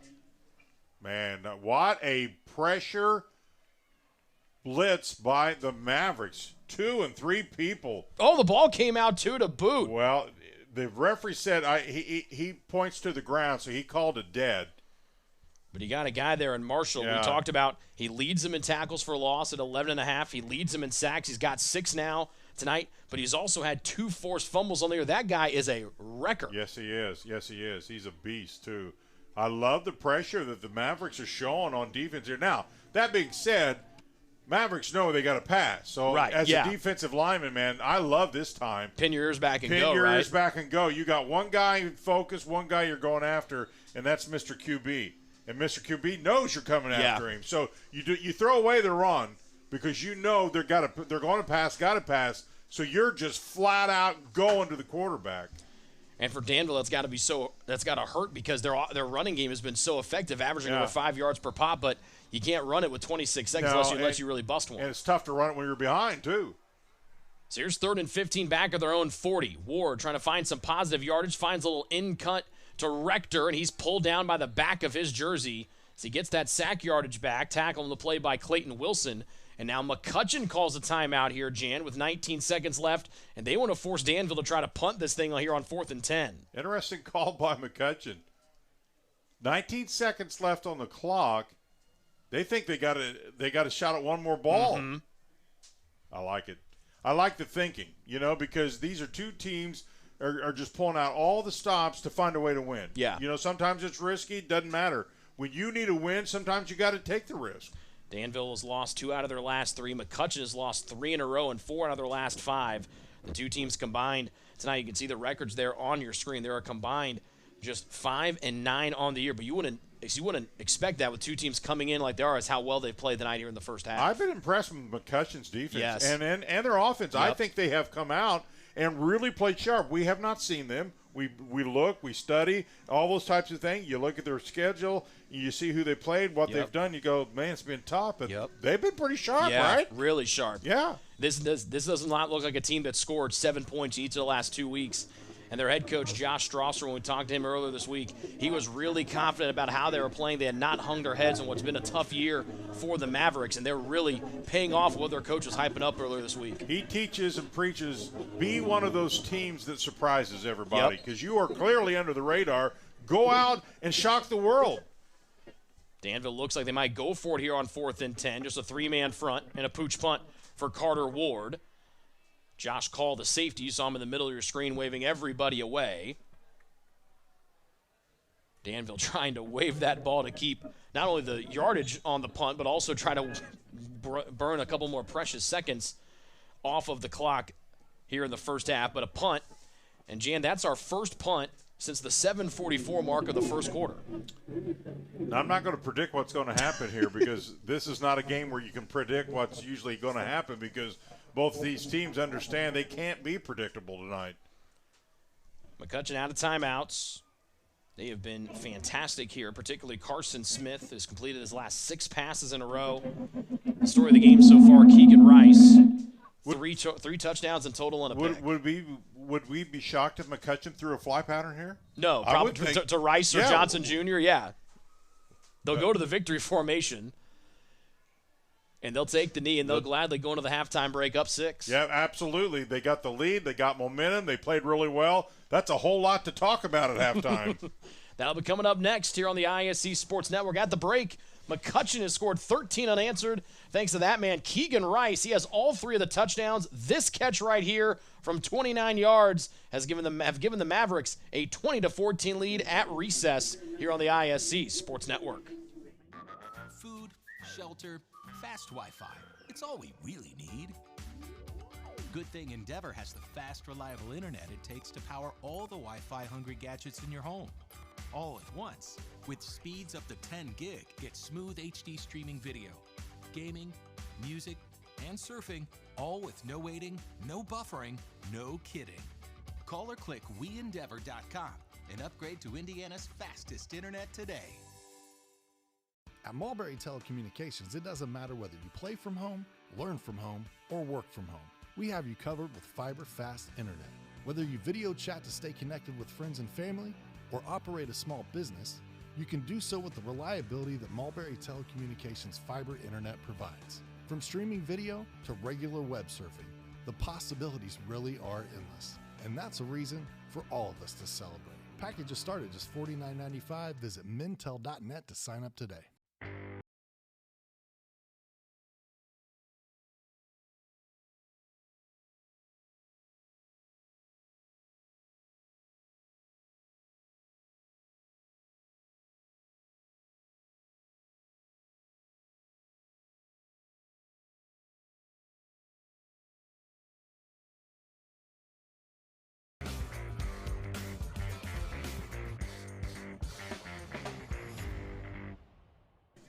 Back at Danville High School, where it's McCutcheon first matchup with Danville in over 40 years, and right now, thanks to 13 unanswered points, it's going the way of the McCutcheon Mavericks. Welcome to our halftime show here on the ISC Sports Network. Rick Johnston and Jan Bozier with you. Danville had the lead early on, but 13 straight here from the Mavericks, and they have looked really, really good in that second quarter. Yeah, I thought the offense from McCutcheon really caught fire, especially the passing game. Man, that quarterback threw some dimes.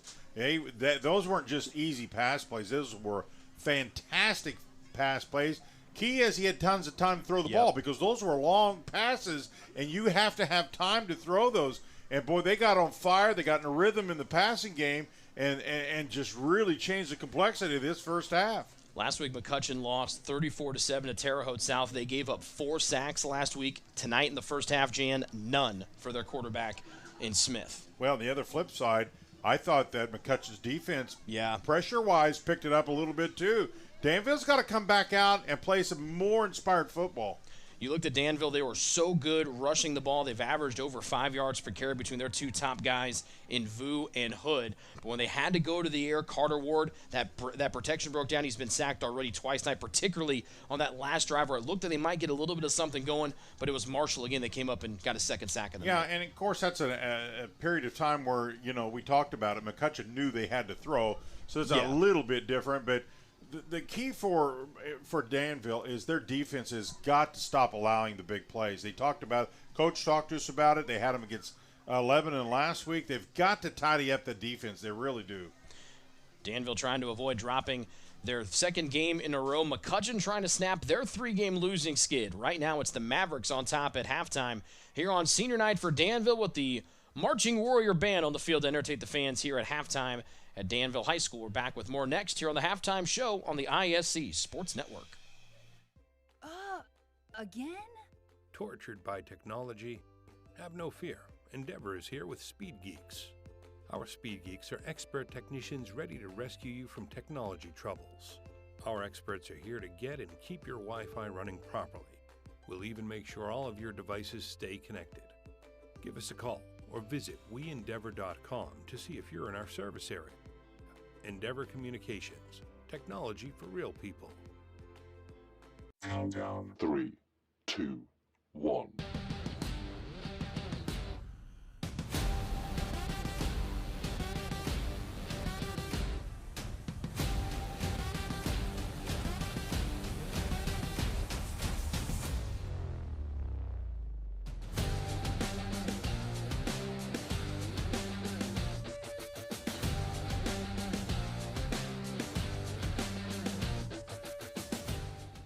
If you haven't signed up for Mintel Fiber Optic Internet from Mulberry Telecommunications, then you're missing out. We have various packages to choose from and speeds up to a gig. Not to mention each package includes a Wi-Fi 6 wireless router and access to our Mintel Smart Home app, giving you complete control of your network backed by our award-winning customer service. Go ahead and dance till your heart's content in whatever reality you want, even if it's virtual. Mulberry Telecommunications offering the best gig in town. Sign up today at Mintel.net and experience the Mintel difference. There's a long line at the concession stand tonight here at Danville, rightfully so. We saw the Danville basketball team earlier tonight selling some baked goods and some hot dogs and hamburgers, raising money for their program. Basketball season will be here before we know it. Sure will be. But we've got some more football here. It's halftime here between McCutcheon and Danville, and the visiting McCutcheon Mavericks on top 20-14 at the break here against Danville. Fun matchup here between these two teams, members of the Sagamore Conference, a 4-team conference here this season, but two teams haven't played in over 40 years, and they've performed really, really well. So trying to fine-tune things before the playoffs start here in 2 weeks. Yeah, both teams just searching for those little things that you've been obviously trying to tweak all year long. But, man, right now, clearly the momentum in this first half has been McCutcheon. Danville hasn't played bad. Mm-hmm. They have not played back. Offense has been efficient, but what McCutcheon was able to do was get Danville behind. Yep. That changes everything when you're behind. And so Danville really starts pressing. They have to pass, allows really the defense to kick it into blitzing and things like that at the end. So Danville's got to come back out. First of all, they got to stop McCutcheon because they're going to be on defense again and get this ball back and stick one in the end zone, get this thing tied up. How big of a swing do you think it was, not only for McCutcheon to take the lead, but to do so late in the half, knowing that they're going to get the ball, presumably, obviously, barring an onside kick to start the half, but they get the ball to keep this thing rolling here to start the third quarter. It's huge. You get the lead and get the ball back in the second half, it's like a turnover almost, you know. You score, now you come back out and get the ball again. So, no, it's actually huge. It really is. Mavericks coming in 2-5 on the year, just 1-2 on the road. Danville sub 500 here at home, 1-2, trying to avoid dropping their final regular season home game of the campaign. At the break, it's McCutcheon ahead by 6 here on the ISC Sports Network. Again? Tortured by technology? Have no fear. Endeavor is here with Speed Geeks. Our Speed Geeks are expert technicians ready to rescue you from technology troubles. Our experts are here to get and keep your Wi-Fi running properly. We'll even make sure all of your devices stay connected. Give us a call or visit weendeavor.com to see if you're in our service area. Endeavor Communications, technology for real people. Countdown 3, 2, 1.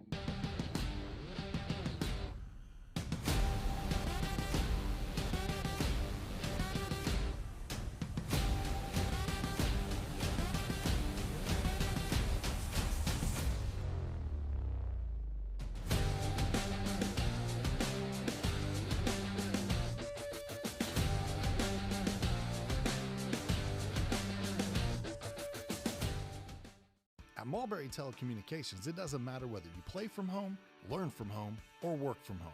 We have you covered with fiber-fast internet. Whether you video chat to stay connected with friends and family, or operate a small business, you can do so with the reliability that Mulberry Telecommunications fiber internet provides. From streaming video to regular web surfing, the possibilities really are endless. And that's a reason for all of us to celebrate. Packages start at just $49.95. Visit mintel.net to sign up today.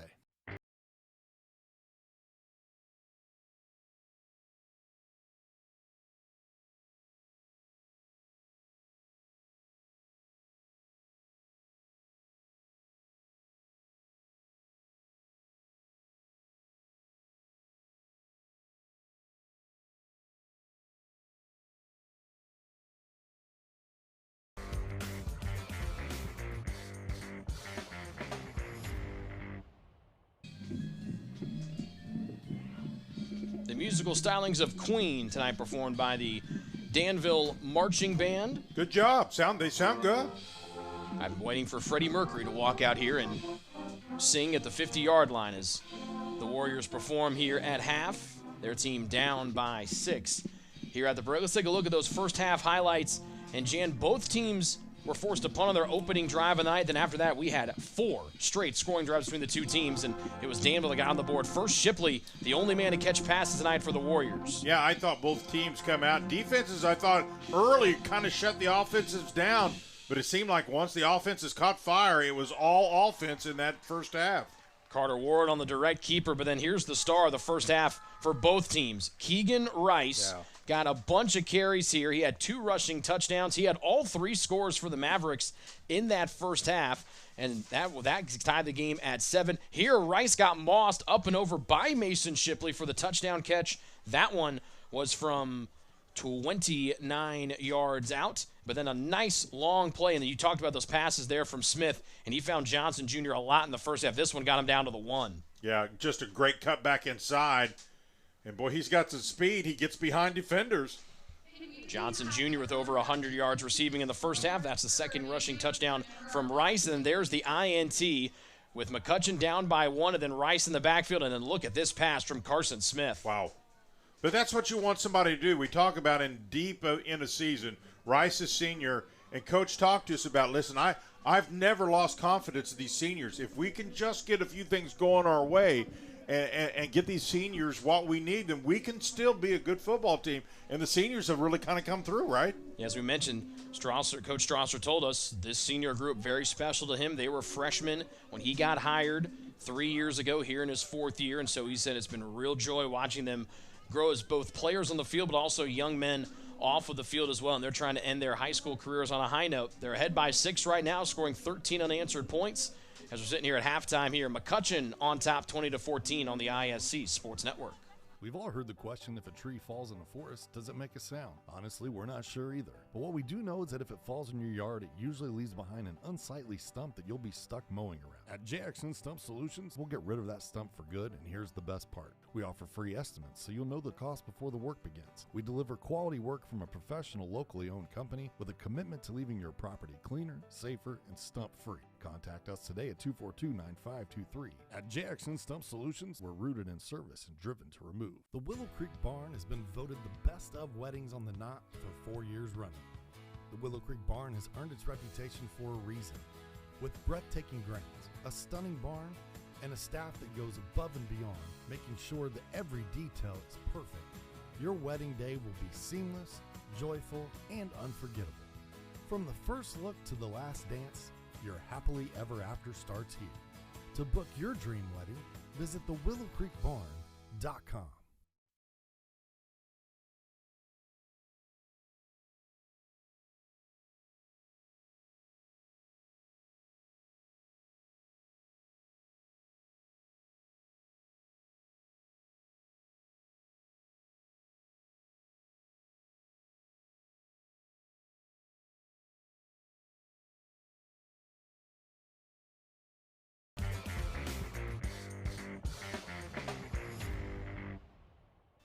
Back here, Danville High School, as Evan back out, trying to get some warm-up kicks and get ready to go here to start the second half. But a great time of the year here, Jans. We're taking a look at the out-of-town scoreboard and looking at things in 6A. One of the big stories throughout the state of Indiana this year has been the resurgence of the Carmel football team. Question. Kevin Wright back. They're a big right now over Warren Central, and everyone's going to have their eyes tuned to the IHSAA Champions Network coming up on Sunday for the selection show for sectionals throughout the state. but they've been one of the bright spots this season throughout the state, no matter the class. Well, no question about it. When you think of 6A and you think about those top schools, Brownsburg comes to mind. Yep. Clearly, Carmel comes to mind. Center Grove, but they got upset by Cathedral. Cathedral is, and don't go to sleep on Center Grove or Cathedral. They're certainly there. And there's maybe some others. Lawrence North, who we saw a couple weeks ago. Lawrence North has got to be in that conversation. But right now, the Kings look like to be still Brownsburg. You'd have to give the edge. Carmel's right there. I'm going to get a chance to see Brownsburg next week against Southeastern, who's a pretty good ball club. But, man, nobody's been able to slow down the Bulldogs of Brownsburg. No, those guys are the defending state champs for a reason. You look at things here. We mentioned because McCutcheon being in 5A, they just have just that 4-team sectional. Lafayette Jeff, they have got so many weapons on the field for the Broncos there in sectional 12. They have been the kings of that sectional. They were one of the best teams in the state in 5A a year ago. So when you look at that sectional 12 for McCutcheon, Lafayette Jeff at the top of the list if you're going to have to go through on that one. And sectional 22 we talked about for Danville. Listen to this. Yeah, this is a dance card and a half. This is 18. Chittard, who, by the way, must be playing around here because I passed the bus coming in here tonight. They're just following you. Yeah, well, everybody does. Chittard 6-1. Attic 6-1. Roncalli for good 4-3. Mooresville still decent 3-4. Northview 6-1, kind of a sleeper. Danville's at 3-4. Shortwood's 3-4, and Brebeuf having a tough year. They're usually pretty solid. That is a tough. Yeah. That's kind of a really even sectional. Anybody could win that thing. That's a huge sectional, isn't it? It makes my mind. I'm trying to wrap my mind around an 8-team sectional. Yeah. That is a busy night for the out of town scoreboard. That is a huge sectional 22 for sure, and that's in 4A. When you look at the things with Danville, everybody remembers it was on the IHSAA Sports Network at Brebeuf. They had the crazy upset there late, all the controversy around that, and so when the postseason gets here, Danville trying to get that right coming up here in a couple of weeks. They've got a score to settle with their foes in sectional 22. Yeah, the key for Danville is they need to come out and play their game. They had a little bit of the same first half last week against Lebanon. Came back second half, and I thought played a much better ball game. They'll need to do that here today, but they got to find a way to win this one. You're going to have these types of games, and that seems to be the type of season that Danville's going to have. The margin of error is not real big. You got to find a way to win a close one. You just do. Looking at Carter Ward, the starting quarterback for Danville, he was 5 of 6 in that first half for 91 yards. His only incompletion was the interception he threw late that set up the go-ahead drive for McCutcheon. On the ground, Ward also carried the ball 9 times for 24 yards, including that 18-yard run. Drew Rector had a handful of carries, 5 carries for 12 yards. We saw Min Vu early on, 6 carries for 26 yards, but they went away from him a lot there, both he and Hood, who had back-to-back rushing 100-yard rushing games last week. Well, Danville's best recipe is to get the lead and then run the football. That's where they can be dangerous, but unfortunately they've been getting behind, and that kind of changes their strategy to have to go away from the run game a little bit. Receiving-wise, leading receiver, as you mentioned, Mason Shipley. He's caught 4 of the 5 passes from Ward for 86 yards. On the other side for McCutcheon, Carson Smith finished the first half beautifully, completing his last 6 balls in a row, all on that last drive after a first play incompletion. The signal caller for McCutcheon, Jan, 12 of 16 through the air, 1 touchdown for 184 yards. That's the difference in the game right there. I mean, there's a lot of things that add to that, but the fact they were able to be that good, that efficient in their passing game, and it's been a passing game that only is average 87 yards a game. So they had 100-plus in the first half. That's a dynamic change for a ball club. And he had 8 different receivers catch a ball as well. And he was phenomenal on top of that. I mean, did we leave anything else? I mean, that's stupendous. I think was the one word we forgot. I like that. We mentioned Jamar Johnson Jr. He had catches of 13, 10, and then he busted loose for 35 and 49 for 4 catches for 107 yards. We mentioned Keegan Rice. 3 catches for 37, including a 29-yard touchdown run for the lead. He also rushed the ball 8 times for 45 yards in the first half. Rice was the only running back for McCutcheon that had positive yardage in the first half running it. You know, the dynamic really changes because here's McCutcheon throwing the ball because they want to, and look what they did. Danville's kind of have to throw the football because they have to. And that's never something you want to do as a ball club, is to really have to kind of almost forecast what you're going to do. You do it because you can, and it's kind of a guess, versus Danville really got put in a position where they had to, and the defense knew they had to too. So they're going to have to run the football. They got to keep this McCutcheon defense honest. You can't just come out and throw every down. They ain't that far behind. They're only down 6.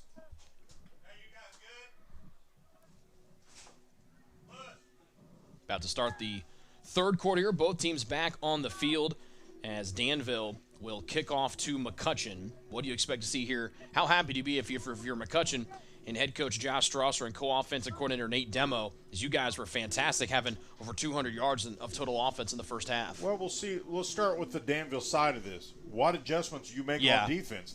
That's going to be as big a key as anything McCutcheon does is defensively. What adjustments will you make, Danville? On the other hand, this is really a position that McCutcheon, they could put Danville technically really behind the 8 ball. They come out here and put Danville down 2 scores. Danville's good, but they're not a team that's really built to throw tons and tons and tons at a team. They don't want to do it. It's not they can't do that. It's just they haven't really shown they're comfortable doing that. So this is an opportunity. If you're McCutcheon, you got the lead, you're playing well, you get the ball, you go down and stick one in, you could really, really make it tough for Danville. Momentum clearly on the McCutcheon side of things as we're awaiting our third quarter kickoff. As the Danville kickoff unit going through their paces with their special teams coordinator Clayton Barber. I think the main thing for Danville, and I think Coach Comer and all his coaching staff, guys, every detail has to be covered. If we're going to win this, every detail, you cannot. And I go back to the first half. Well, it was just a couple plays, a couple procedure plays of mental mistakes. You can't do that in Game 8. You just can't. Not when your margin of error is so small. And so I'm guessing Coach Comer really talked about, guys, we don't have to be perfect, but all our details really have to be in line here if we're going to win the second half. Getting ready for that second half kickoff here from Warrior Stadium, newly revamped and renovated. We'll take a step back, and we'll come back with kickoff next here on ISC.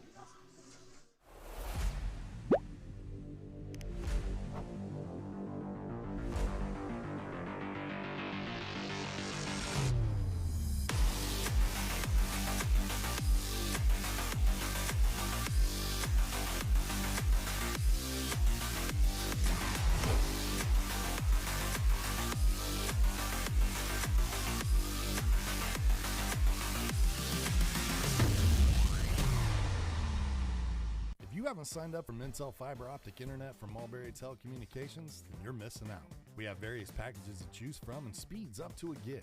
Not to mention each package includes a Wi-Fi 6 wireless router and access to our Mintel Smart Home app, giving you complete control of your network backed by our award-winning customer service. Go ahead and dance till your heart's content in whatever reality you want, even if it's virtual. Mulberry. Evan Beck has the ball teed up for Danville as they'll kick it away. Here to start the third quarter, they trail by 6. And right to the star of the first half, Keegan Rice. He has 2 rushing touchdowns, a receiving touchdown, and he'll wiggle his way forward. And he'll be stopped at the 21-yard line, but good kick coverage there from Danville. It was, and that's the way you got. The very first thing you do is with the kick coverage, good. It was very good. So now Danville's got McCutcheon right where they want him. Good field position for Danville. For McCutcheon to start down here on the 20 because they've started in some pretty good field position in that first half. So that's a first piece. You take a little piece at a time and gain on that momentum. Their last drive was 91 yards in 9 plays for the go-ahead score. As the quarterback, Carson Smith, 6-foot junior, who won the job back in week number 2 with his dynamic play. He was 12 of 16 in the first half for 184 yards. Carson Sims, the backup running back behind him, takes that first handoff as he plows his way up towards the 25. Porter Prather, one of the top tacklers for Danville on the stop. You know, and here's another piece of the puzzle for McCutcheon. They would love to eat a ton of clock here with their offense. Really shorten this game now. When you got this lead, if you could shorten this game, put a score down, and really time of possession, eat it away, that would be huge if McCutcheon could do that as well. Kind of take a play out of the Danville book when they had that over a 6-minute drive on the first scoring drive of the game. Well, and when you got the lead, you want to do that. Yeah. Sims remains in the game next to Smith. Another handoff for him up the middle. He got horse-collared right around the shoulders and got stopped immediately by Ian Reyes. I like it. That's where it starts. A little emotion, baby. I like it. Seriously, emotion bleeds. This defense has to play inspired. And he's bringing a little emotion out there, and I like it. You got to do that. There you go, buddy. He's a nice-looking big dude. Reyes was honored with his senior classmates for tonight's game. No gain on the play. Big senior. Senior, it's your game. It's senior night. You have got to produce. Smith has completed his last 6 throws in a row, and that'll stop there as he short arms it in front of Trader. And Danville got exactly what they needed, Jan, a 3 and out to start this quarter. Listen, it starts with the kick, then the defense plays an inspiration-type defensive football. So at least the first phase of this, mission accomplished from the coaching staff. Guys, it starts in this very first series. So far, so good for Danville. McCutcheon, not so much. McCutcheon had scored on 3 straight drives. It'll be just the second punt of the night here for Ricky Ruiz. The dangerous Trevor Lynch back for Danville to receive. Booted high into the night sky, and Lynch backs away from it. There was a whole host of just about everybody down there. We called for a fair catch. That could have been ugly. Because one of his teammates was right there and almost didn't get out of time. It was Matthew O'Monaghan. I didn't really see. You got to give him room to catch the ball. And then I think he kind of just bailed on it after the fair catch. Yeah. Because you muff that, and that's McCutcheon ball, and that would have been disaster. Take a look here. There's the fair catch. Now he goes to catch it, then all at the last second goes, I'm not going to get near that. That's probably a smart move because he had McCutcheon surrounding him. Yeah, Brady Gibb was the one who. I think the ball kind of floated on him a little bit too. Yep, went right off the undercarriage of Gibb. So 10:25 remaining here in the third quarter. First drive of the second half for Danville, down by 6. Option for Ward. Keeps it himself. He was dynamic with his feet in the first half as he scoots his way. Makes a nice little move to avoid DeGrassi, and he'll be about 2 yards short, but a good play on first down. Ward is the quarterback that can be a difference maker. And while he's just a junior, he can put this team on his back. It's a great RPO-type run-pass option, but he's a much better runner. He doesn't do it a lot, but when he does, he's very effective. He averages like just shy of 5 yards a carry. Was a wide receiver the last couple of years when he wasn't playing quarterback. That's been his natural position, and then moved back there at the start of this year as the full-time starter. Hand off to Hood, who breaks the tackle in the backfield, plows forward. He moves the entire pile, Jan, a couple extra yards. That'll be a first down. I like it. Danville getting off the ball. Defense has some inspiration. Now it's rubbed over to the offense. That's what it can do. And if Danville can take this ball, punch it in, we got a brand new ball game. Just that quick. If they can execute here. Give him an extra yard of 6 to the 37-yard line here for McCutcheon. Ward under center. Has the option here. Fakes, and he gets bear hugged immediately by Josh Call. The junior safety made a nice open field tackle. Boy, didn't he, though? That was a tough play, but a nice, to your point, open field tackle.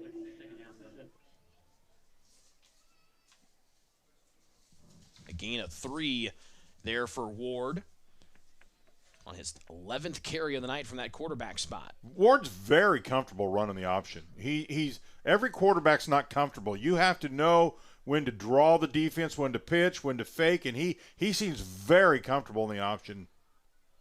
Shipley the lone wide out up top.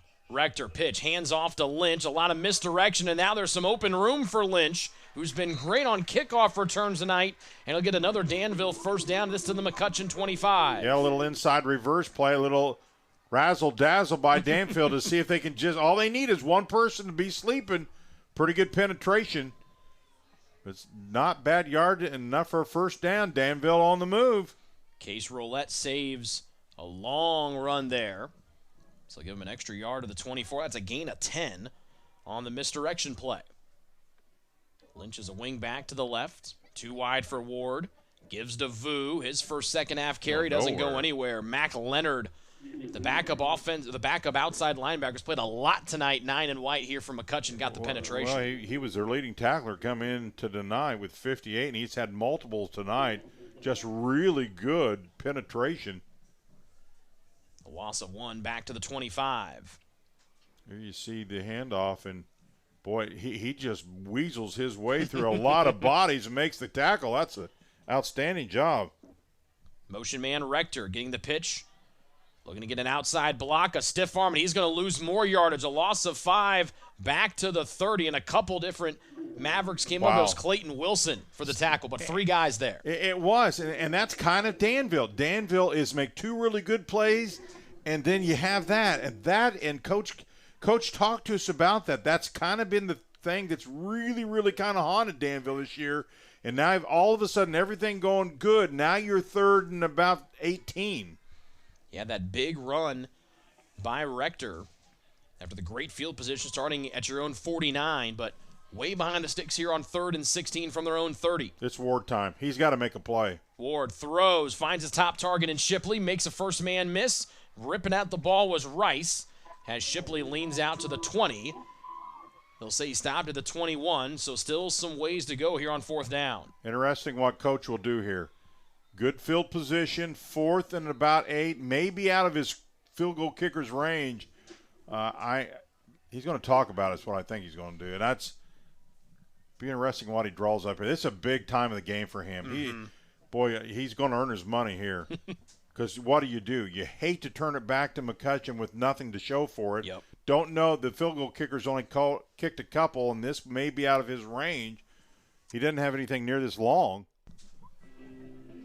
Yeah, if they're placing the ball here at the 21, it'd be a 38-yard attempt. Yeah, that's probably out of his range. Made one from 25 this year. 1 of 2 on the year is Evan Beck. I think you got to put it in Ward's hands here. He's the guy I think that understands and handles pressure and make a play. Yep. Make a play. And I think he's that guy that can do it. He's got some receivers. They've really started to click here in the last few weeks. Let's see what they do. It's kind of – we talk about their 5-yard average in running plays, so they're out of that. Doesn't mean they can't do 7, but, boy, I think you got to think about some type of play-action pass or something that is a quick out, giving 6, 7, get that first down. It could be a game changer. That's how big this play is, in my opinion. This is a game changer type play right here. You don't make it tough. You make it, man, all of a sudden you got momentum. You're marching. It could be an absolute game changer. It's not everything, but it's huge. Keep your eyes on Shipley. He's in the slot at the top of your screen. Rector, the wide man. Actually, make it Shipley not even on the field. He's caught the most passes tonight here for Danville. A 4th and 7 for the Warriors. Inside McCutcheon territory, down by 6. This is their first drive of the 3rd quarter. Ward in the gun. Takes a snap and rolls. Out route complete, but Lynch is cut down by Keegan Rice, who's made every play tonight for McCutcheon. Well said, Rick. And let me tell you something. That's a tackle of the game so far. That literally stops a drive by Danville by a beautiful – I like the play call. I really like the play call. Somebody didn't get any type of a shadow block or anything on Mr. 3, and Rice just does it all, doesn't he? Yep.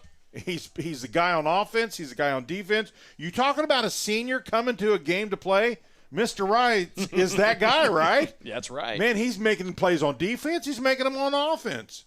1st and 10 for McCutcheon from their own 18. Smith throws across the middle, and it's incomplete. Back-to-back incompletes for Carson Smith as McCutcheon trying to answer here after getting a turnover on downs.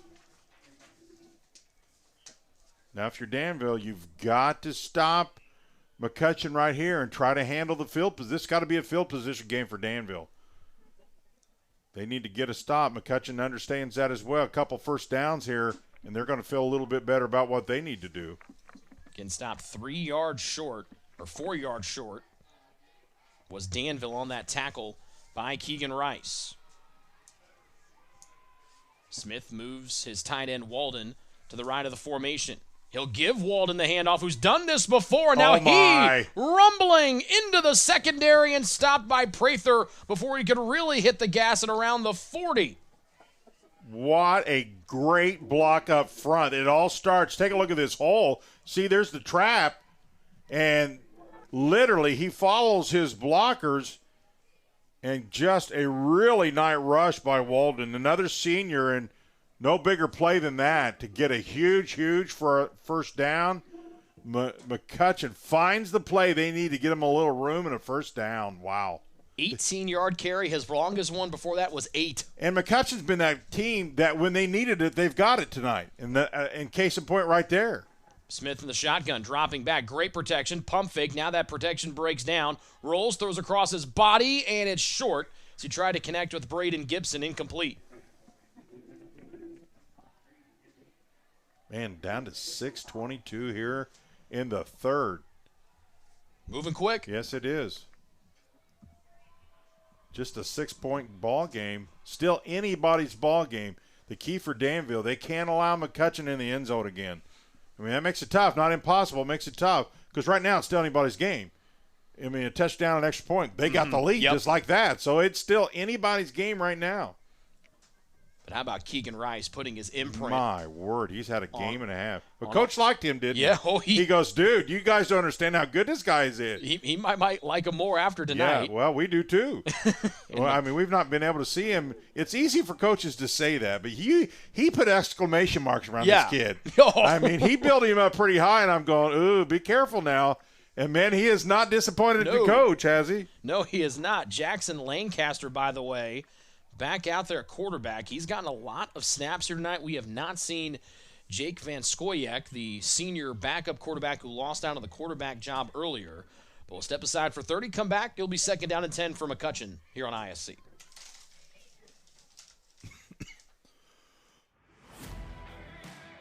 It's game day at Raising Cane's. If you want to order like a champ, forget about X's and O's. The only play you're running is chicken. So what combo are you picking? We've got tailgates of hand-battered, cooked-to-order chicken fingers and cane sauce, and jugs of freshly made tea and lemonade. This season is about to be unbeatable. Raising Cane's Chicken Fingers, one love. Snap out of the timeout. McCutcheon throwing. Smith, and a flag is thrown as Trader got tangled up on that far sideline with Stephen Afatsowo, backup defensive back. Where's the flag? I didn't see it. Looks like it's right there at the 49. That might have been Jacob Foltz in coverage. Holding. Whoa, Danville. That might have been what held Trader up as he's trying to come back on that far sideline. Didn't see that one. That's the first penalty here of the second half, but it's a big one. It sure is. Here against Danville as they're trying to do everything they can. That is a huge penalty because that gives them a first down, moves the ball midfield. That is a mammoth penalty. 10-yard mark off. It would have been 3rd down and 10. Yeah, so instead you go third where you are. Now first, you're almost midfield. That is a massive penalty. With 6 minutes and change remaining here in the third. Neither team has scored yet. Not so much just the yards, just the timing of the game. And the downs. And the downs. McCutcheon's got everything they wanted out of that. Sims, handoff. He can Look really out. fly. Look out. He is running away from people. Then he gets smacked by Jacob Foltz, but not before Carson Sims accelerates to the 26, called the 25 of Danville. Well, Sims is a guy just averages under 4 yards per carry. He only averages 12 yards per game. He got 12 plus on this play alone. I've just been impressed with McCutcheon's approach to this game. You would not know the way they play this game that they are a 2-5 ball club. They are inspired. Coach said, if I can ever just get the right things at the right time, this can be a good ball club. He was not kidding. 26 yards on the run for Sims, his longest of the year. Now Smith on a zone read, and that was going nowhere fast. Ian Reyes came in, the first one there, Seth Dennis and Prather. A whole host of Warriors on the tackle. Prather, my friend, you have got to make some more plays. You are that good. You can do that. You're going to have to continue to make some big plays like that, bud. I like it a lot. Show me, man. That's what I like to see. You love the game. You play hard. You show a little emotion. Everybody's not emotional. Some people are. Some people aren't. Doesn't mean you're a good or bad player. But I think sometimes teams, especially the defense that struggle a bit, needs just a little bit of inspiration. Yeah, a little jolt. He's that guy. Everybody's not a verbal type guy. Reyes got that jolt going a couple of drives ago. A whole bunch of folks in motion. Smith across the middle to Johnson Jr., and he was right past Sharkey, who went for a ride a little bit. They stop him short of the line to gain. It'll be 3rd down and short as Johnson hauling in his 5th pass of the night. Well, let me tell you something. If you haven't heard about number 11, Johnson Jr., the senior, you heard about him now. He's played a well of a ball game. Had over 100 yards receiving in that first half, got bent around a little bit. He did. And what I like about him, I've been watching his routes. Everything is really precise, and good receivers run precise routes because that makes you much harder to defend, especially when you got his quickness and his speed. Injured player on the field is Danville's Trenton Sharkey. They're one of their starting outside linebackers. Oh, no, not another one. That's the 4th injury timeout tonight for Danville, their 3rd one on the defense. We'll step aside and come back here on ISC.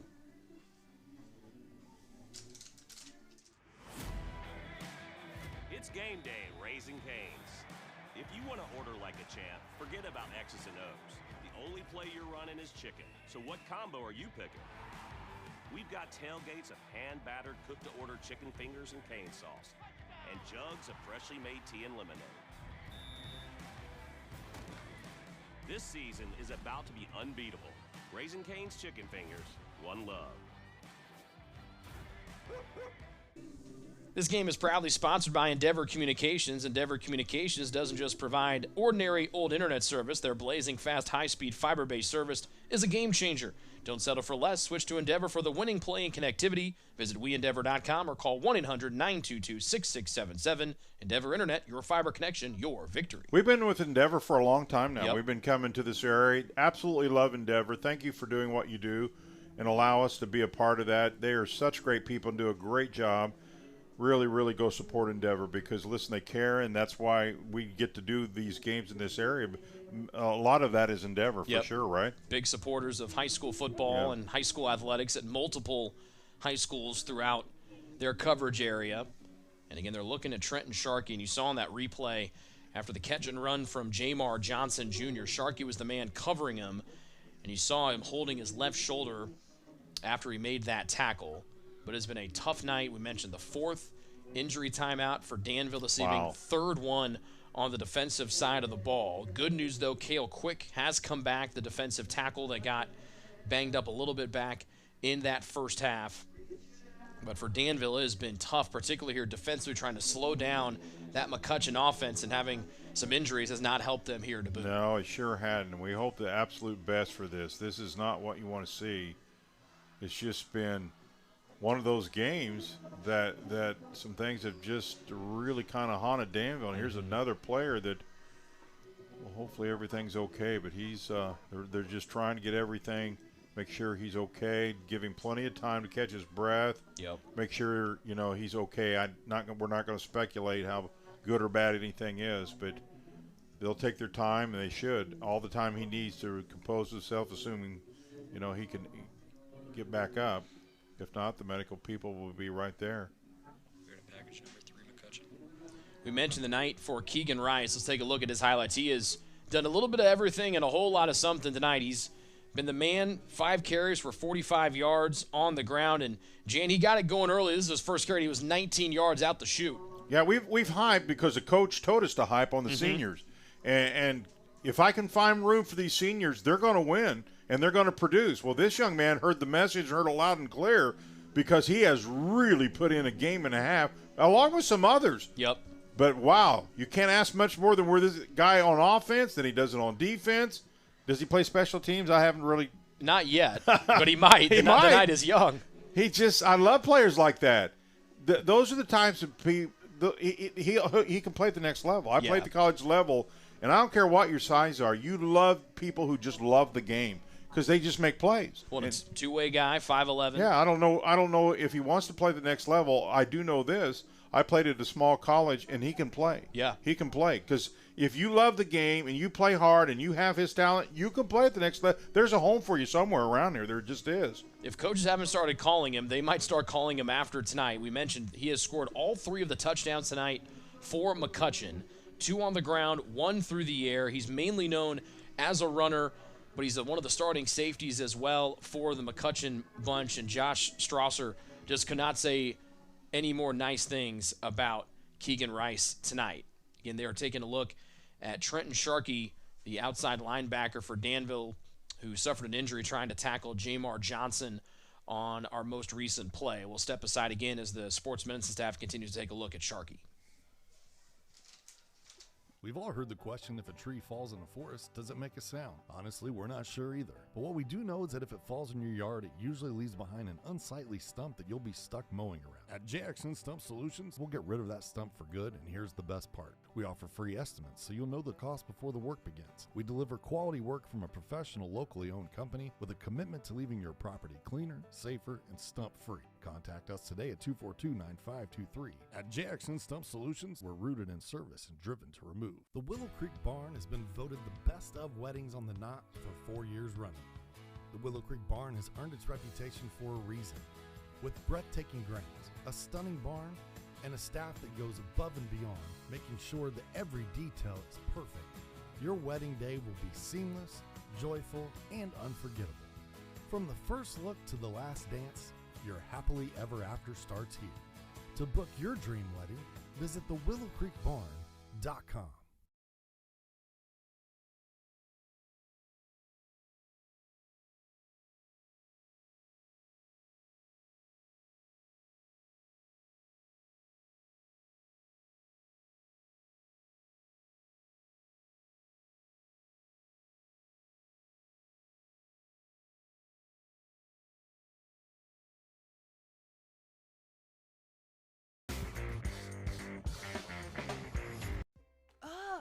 Again? Tortured by technology? Have no fear. Endeavor is here with Speed Geeks. Our Speed Geeks are expert technicians ready to rescue you from technology troubles. Our experts are here to get and keep your Wi-Fi running properly. We'll even make sure all of your devices stay connected. Give us a call or visit weendeavor.com to see if you're in our service area. Endeavor Communications. Technology for real people. Countdown. 3, 2, 1.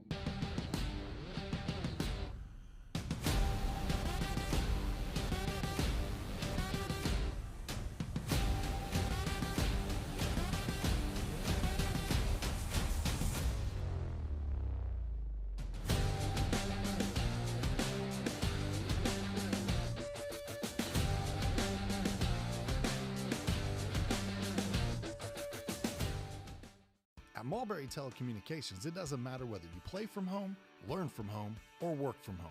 We have you covered with fiber-fast internet. Whether you video chat to stay connected with friends and family, or operate a small business, you can do so with the reliability that Mulberry Telecommunications fiber internet provides. From streaming video to regular web surfing, the possibilities really are endless. And that's a reason for all of us to celebrate. Packages start at just $49.95. Visit mintel.net to sign up today.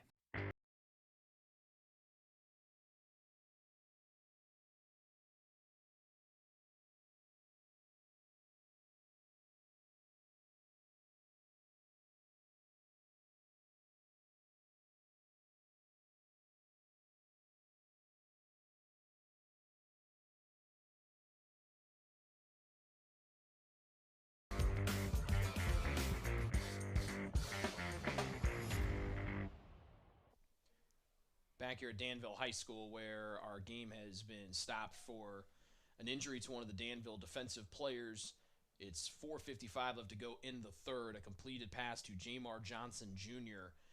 and then a tackle on the play, and then one of the Danville players was slow to get back up. The sports medicine staff is out there taking a look at him. One of the first responders has brought a stretcher out just in case. They have taken his helmet off, and we have not been able to confirm the number of the Danville player down just yet, but what looked to be an injury that might have been something just fairly minor is now taken a little bit more of a serious tone. Well, you just don't know. We're not going to speculate because they're doing everything they can to be super cautious, and that's the main thing. They got medical help here immediately, and we'll just leave it there. So a tough one here again. A lot of injuries tonight for Danville, particularly on the defensive side of the ball. This is the most recent one. As we'll step aside for 2 minutes and come back again. It's 3rd down and 2. McCutcheon has the ball, leading by 6 here with 4:55 to go in the third here on ISC. Again? Tortured by technology? Have no fear. Endeavor is here with Speed Geeks. Our Speed Geeks are expert technicians ready to rescue you from technology troubles. Our experts are here to get and keep your Wi-Fi running properly. We'll even make sure all of your devices stay connected. Give us a call or visit weendeavor.com to see if you're in our service area. Endeavor Communications, technology for real people. Countdown. 3, 2, 1.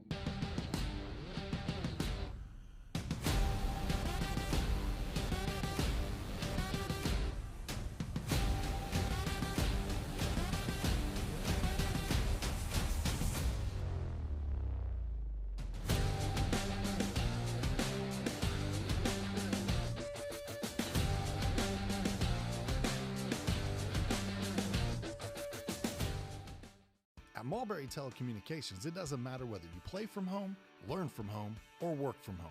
We have you covered with fiber-fast internet. Whether you video chat to stay connected with friends and family, or operate a small business, you can do so with the reliability that Mulberry Telecommunications fiber internet provides. From streaming video to regular web surfing, the possibilities really are endless. And that's a reason for all of us to celebrate. Packages start at just $49.95. Visit mintel.net to sign up.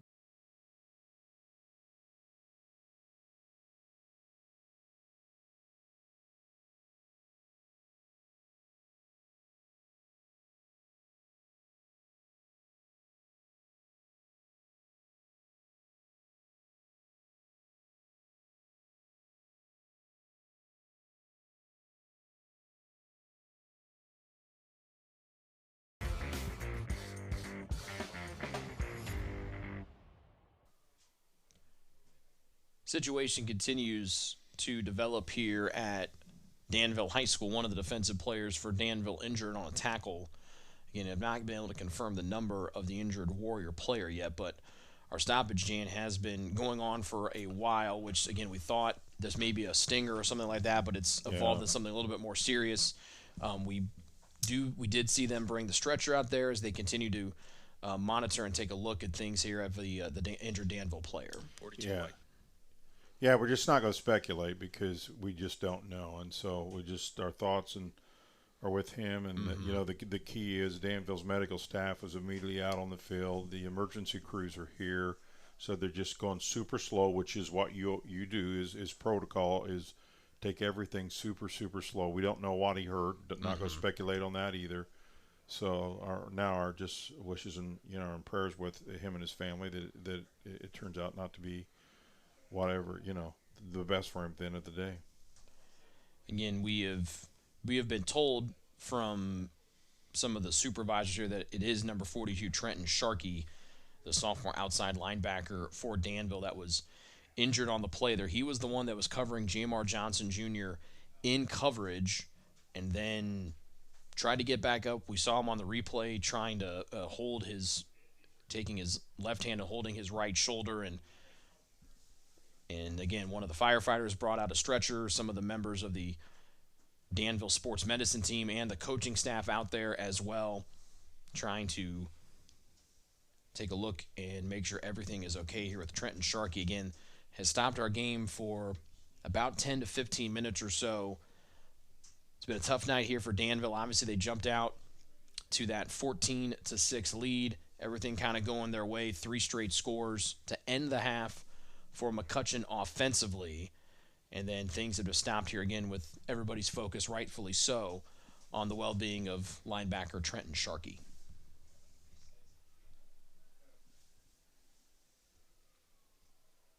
Some members of his family out there as well, as we mentioned, along with the sports medicine staff, some first responders here in Danville, and the members of the coaching staff and the sports medicine staff as well.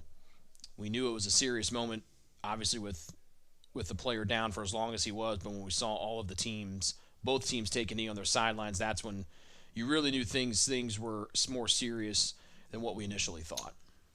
Yeah. Yeah, it's just all about precaution now. We've got another 2 minutes. And we will step aside as they are bringing the backboard out here for the injured Danville player. And we will step aside for 2 minutes and we'll come back and we'll pass on any more updates we have here from Danville.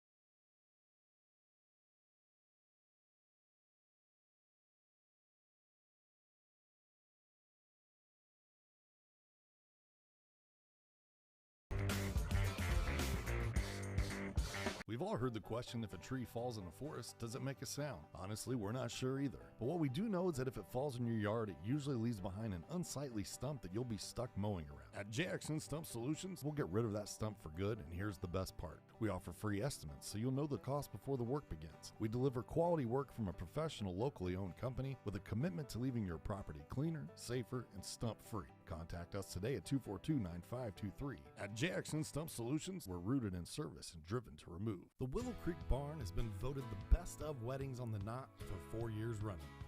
The Willow Creek Barn has earned its reputation for a reason. With breathtaking grounds, a stunning barn, and a staff that goes above and beyond, making sure that every detail is perfect, your wedding day will be seamless, joyful, and unforgettable. From the first look to the last dance, your happily ever after starts here. To book your dream wedding, visit thewillowcreekbarn.com. It's time to supercharge your internet with ridiculous speeds up to 1 gig from Endeavor. Get ready for high gear downloads that power buffer-free streaming, gaming, sharing, and surfing. And fire up all your devices at once with reliable speeds amplified by the latest Wi-Fi equipment. Get on the fast track to a powerful online experience. Contact Endeavor and supercharge your internet today. Again?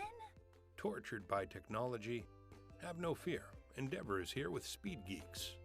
Our Speed Geeks are expert technicians ready to rescue you from technology troubles.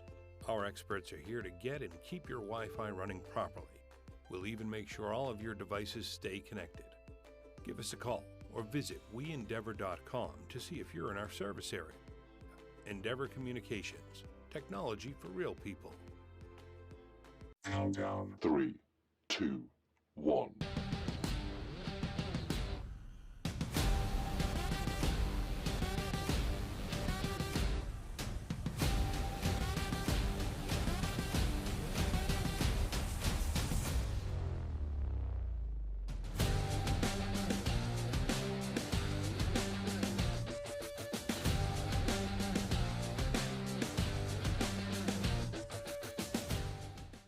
At Mulberry Telecommunications, it doesn't matter whether you play from home, learn from home, or work from home.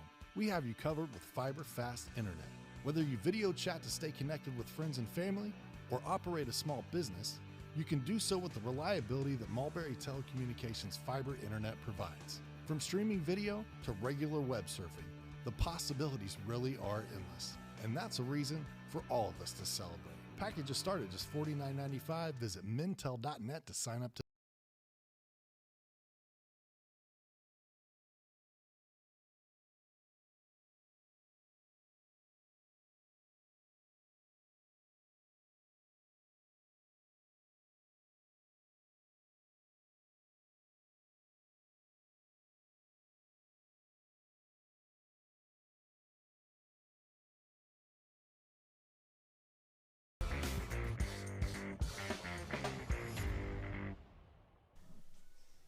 So McCutcheon getting loose. They have put Trenton Sharkey on a stretcher and have taken him off the field. He did put his left hand in the air to a rousing ovation as he was helped off. And he's doing it again right now as he is being, you see Trenton right there. We can send our best to him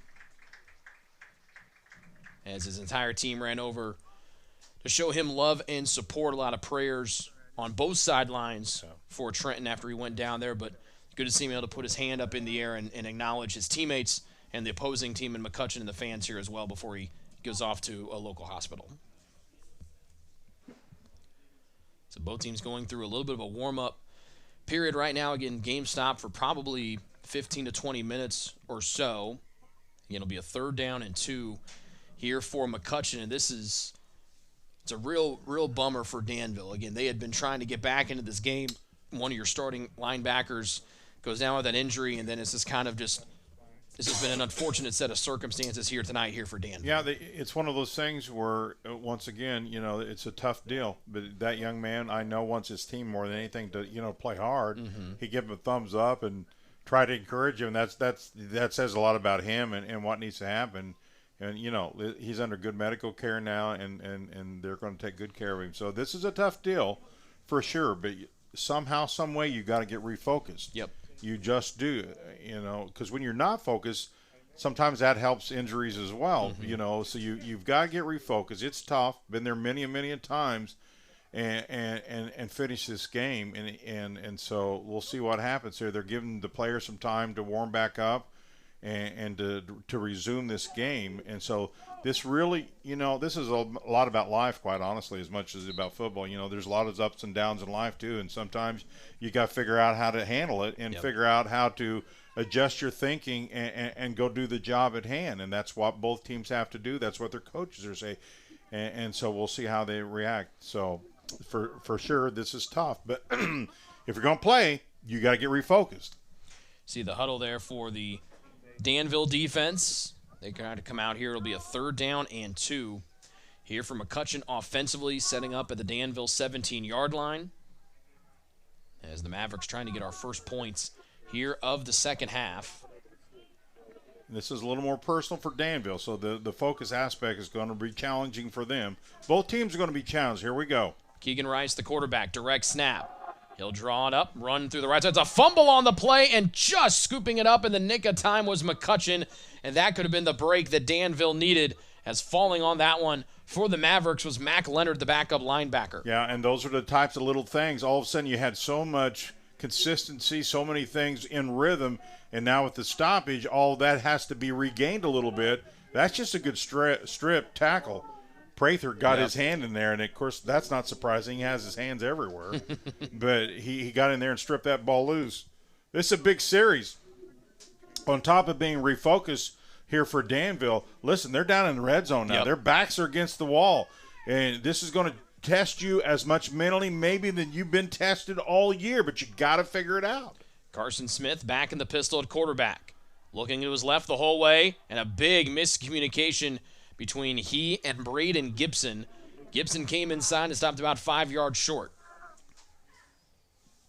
Boy, I think he had a step and a cut, but your point well taken there. A lot of some miscommunication down here in the red zone, and we've highlighted this a couple times, but Coach from McCutcheon talked to us about they have to be efficient. He said, I need 80% in the red zone. Well, if they don't do something here, they're not going to be 80%. Yep. So this is, to his point, they've got to be productive here to get to that 80% effective in the red zone. Sims on the take, runs into a wall of maroon, and he is pushed back aggressively over that left side. Bryce Egan, the leading tackler for the Warriors. Defense holding. They got 3rd and long for Danville. McCutcheon now, let's see what they go to. Probably looking at some type of run-pass option again for them, but they've had a lot of success with these receivers today. This is a huge, huge down for both ball clubs. This is kind of a make-or-break in the red zone play. Johnson Jr. in the slot to the left. Protection. Smith climbs right across the middle, tapped into the air and incomplete off the fingertips of Gibson. Wow, and he knows that one looked, at least from a long distance, like it should have been caught. Might have been behind him ever so slightly. Coaches will say if it's in your hands, you need to catch it. We just kind of seen the wide angle of that, but, man, that's a major miss. And it'll bring Ricky Ruiz on to attempt. Let's see. This is a better angle. Let's see how close this really was. If the wide angle, oh, my. Yeah. He had to go up a little bit. In fairness to him, he had to leap a little bit to even get his hands on it. Still, an opportunity for McCutcheon. 28-yard field goal for Ruiz is up and good. 3rd made field goal for Ruiz this year. This one from 28 yards out, and McCutcheon's lead grows to 9. Yeah, 2-score game now. Now, all of a sudden, things are changing a little bit. Danville's got to find 2 scores now. A 10-play drive for McCutcheon. That takes almost 4 minutes off of that third quarter clock, Jan. Tough situation for your hometown team to be in defensively with everything that went on. I thought they played pretty well down there, and to settle for a field goal certainly better than letting that touchdown in for sure. But that's a tough place to be in defensively. They always say that makes or breaks a defense down there on goal line. If you can, it's hard these days to just keep people from either a field goal or a touchdown. Tonight's game presented by LIUNA, the 12,000 Hoosier men and women with Laborers District Council and affiliated local unions that build in Indiana. We are LIUNA. Ruiz on for the kickoff. And if you're somebody for Danville that's trying to kickstart things here, 29 in gray, Trevor Lynch has been an incredibly dynamic kick returner here tonight for the Warriors. Can he get his hands on another one and try to return it near midfield like he has twice tonight? Yeah, this is going to require Danville to everybody get on the same page and make plays. A squib kick, but it still finds the hands of this Jacob Fultz, and he tries to make a little something out of nothing out near the 35. Let's call it the 34. All right. Pretty good coverage by McCutcheon. They just continue to make good plays. You know, they didn't quite get their touchdown, but they still got points, which was huge. So the onus now on Danville. It just is. They've got to figure this out. 3:19 and a whole quarter left, so there's plenty of time. They need to put another one of those drives together, get their confidence down, get refocused. You can do that by putting a drive together. Just their second drive here of the second half, and the starter Carter Ward under center. To Hood, right there up the middle. Go. He's on back-to-back 100-yard rushing That's what I'm games. talking about. And he takes a big run inside the McCutcheon 45. That's what I'm talking about right there. Line got off, and he just hammered his way. Excellent. Take a look. This is a nice look. See, you have the trap block right there. He follows the trap block. He kicks him out. 3 guys touch him, though. That's the difference. Yards after touch was almost 10. So he had a nice hole, and then he does another 8 to 10 on his own. 77 yards on the ground tonight for Dayton Hood. That one for 23. If some is good, more is better. He bangs his way through would-be tacklers. Josh Call holding on with all of his might. But that should be good enough for another first down with a 10-yard carry.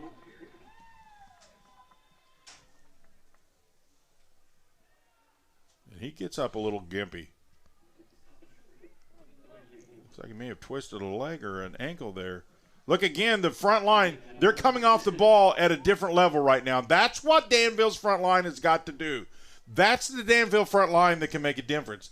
See how they come off the ball and their heads are up, their shoulders are square. That's the type of line play you have to have. They fake the pitch to Lynch. Ward wanting it all to the end zone, trying to find his man, and it's incomplete. Wow, that's good coverage. He was trying to find Shipley for another touchdown strike, but it's incomplete. I like the play a lot. He's lengthy. You get him something he can get. He's a mismatch for most defenders, but double coverage was solid all the way down to the end zone. And Danville bringing Porter Prather back onto the field, listed as mainly is known for his linebacking duties, but playing a little bit of offense here as a wingback here tonight for Danville. Oh, you just kind of feel Danville needs something here, don't they? They got to come away with some points. It's not the end of the world if they don't, but boy, sure help their cause. Hood the single back. Play action for Ward. Might keep it himself. He does. Trying to get outside the numbers. A flag is thrown as he ducks and dives his way inside the 20. That should be good enough for the would have been good enough for the first down, but that flag is not in a good place. Going to bring him back. Yep, that's not a good place for a flag if you're the offense. Just another untimely penalty. And a hold against Danville. Let's see if we can find it. Right there. Yeah, right there. No question. See, I talked about this earlier. Officials, if you claps that hand in the jerseys and you're in front of the official, you're going to get it. Don't grab the jersey. A lot of people do it. And like I say, it's only a penalty if you get caught. But that's a tough one right there. 6-yard penalty from the mark-off, so it'll be second down. Especially when you're around the runner.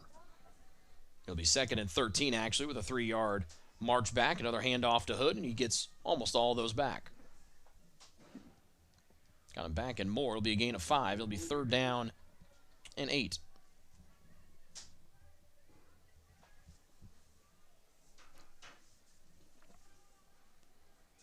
Penalties have been an issue tonight here for Danville. Yeah, they really have. It just not been crushing. Inopportune times. Yeah, inopportune times is a great verbiage, yeah.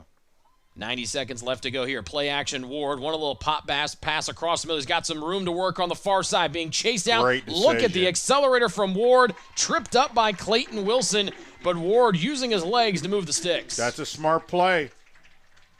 he's surprising when he runs. He doesn't do it a lot, but he's always effective when he does. He makes up his mind to go. He goes, and he's a big dude. And he's not slow of foot. Let's just say that. He's got good speed, I think, for his size. 17-yard run. That's a nice play. They had to have that play. They really did. Showing off some of his old catch and run traits from his wide receiver days. Give up the middle for a couple. I was going to say the yard marker. Yeah, there we go. He had a 4 over there. I go, no, now we got Fresh. it. We got it. That's okay. Everybody, it's a tough thing. Everybody's got to get refocused. It's a tough deal. Less than a minute to go here in the third quarter. That was a 3-yard carry for Dayton Hood, who's knocking on the door, Jan, of his third straight 100-yard rushing game. He's at 95 right now. He's the lone setback, taking the pitch on the movement there to Rector, weaving and bobbing, ducking in underneath the tackle attempt of Rice. Get your arms around that football. You make me nervous.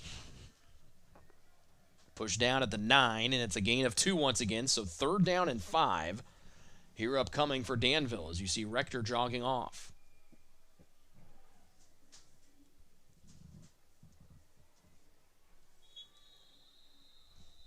And before the snap can commence, our officials blow the end of the third quarter. That's it for 3. We head to the fourth. A big-time situation for both teams. McCutcheon loses of 3 in a row. Danville's lost 2 out of 3. And after 3 quarters, it's McCutcheon on top by 9 here on the ISC Sports Network.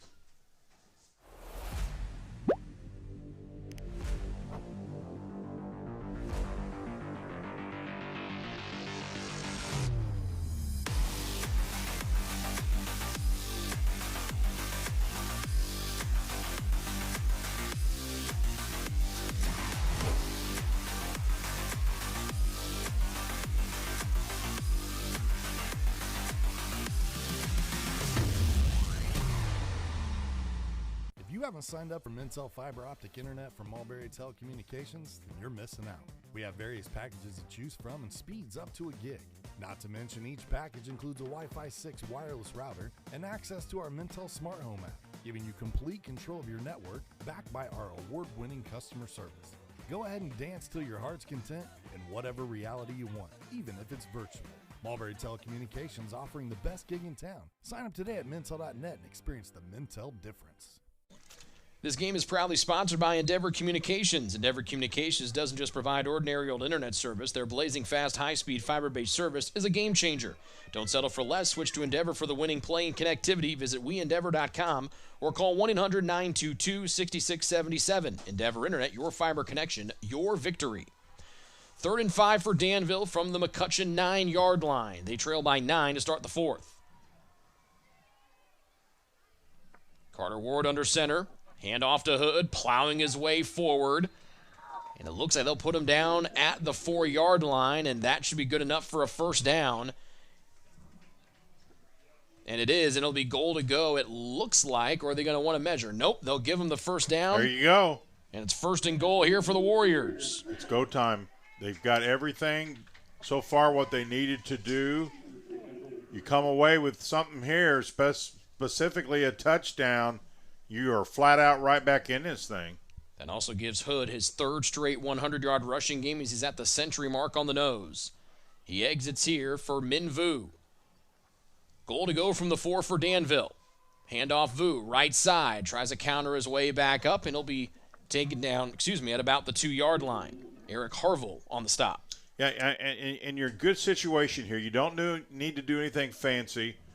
This fits right in the wheelhouse of Danville. This is where if they execute, they average 5 yards a carry, a little tougher down here in goal line. But if the guys get off the ball like they've been doing, they got a great shot. Ward calls his own number. He There you plows go. in. Did he score from 2 yards He out? sure He did. does. 2nd rushing touchdown of the night for Carter Ward, and a big-time score there for Danville as they now trail by 3. Well, a lot of people were involved in this drive, but no question I thought Ward took charge. Made the plays from his position when he needed to, and the line does a really good job on this drive, and specifically right here. I mean, they just had to have this.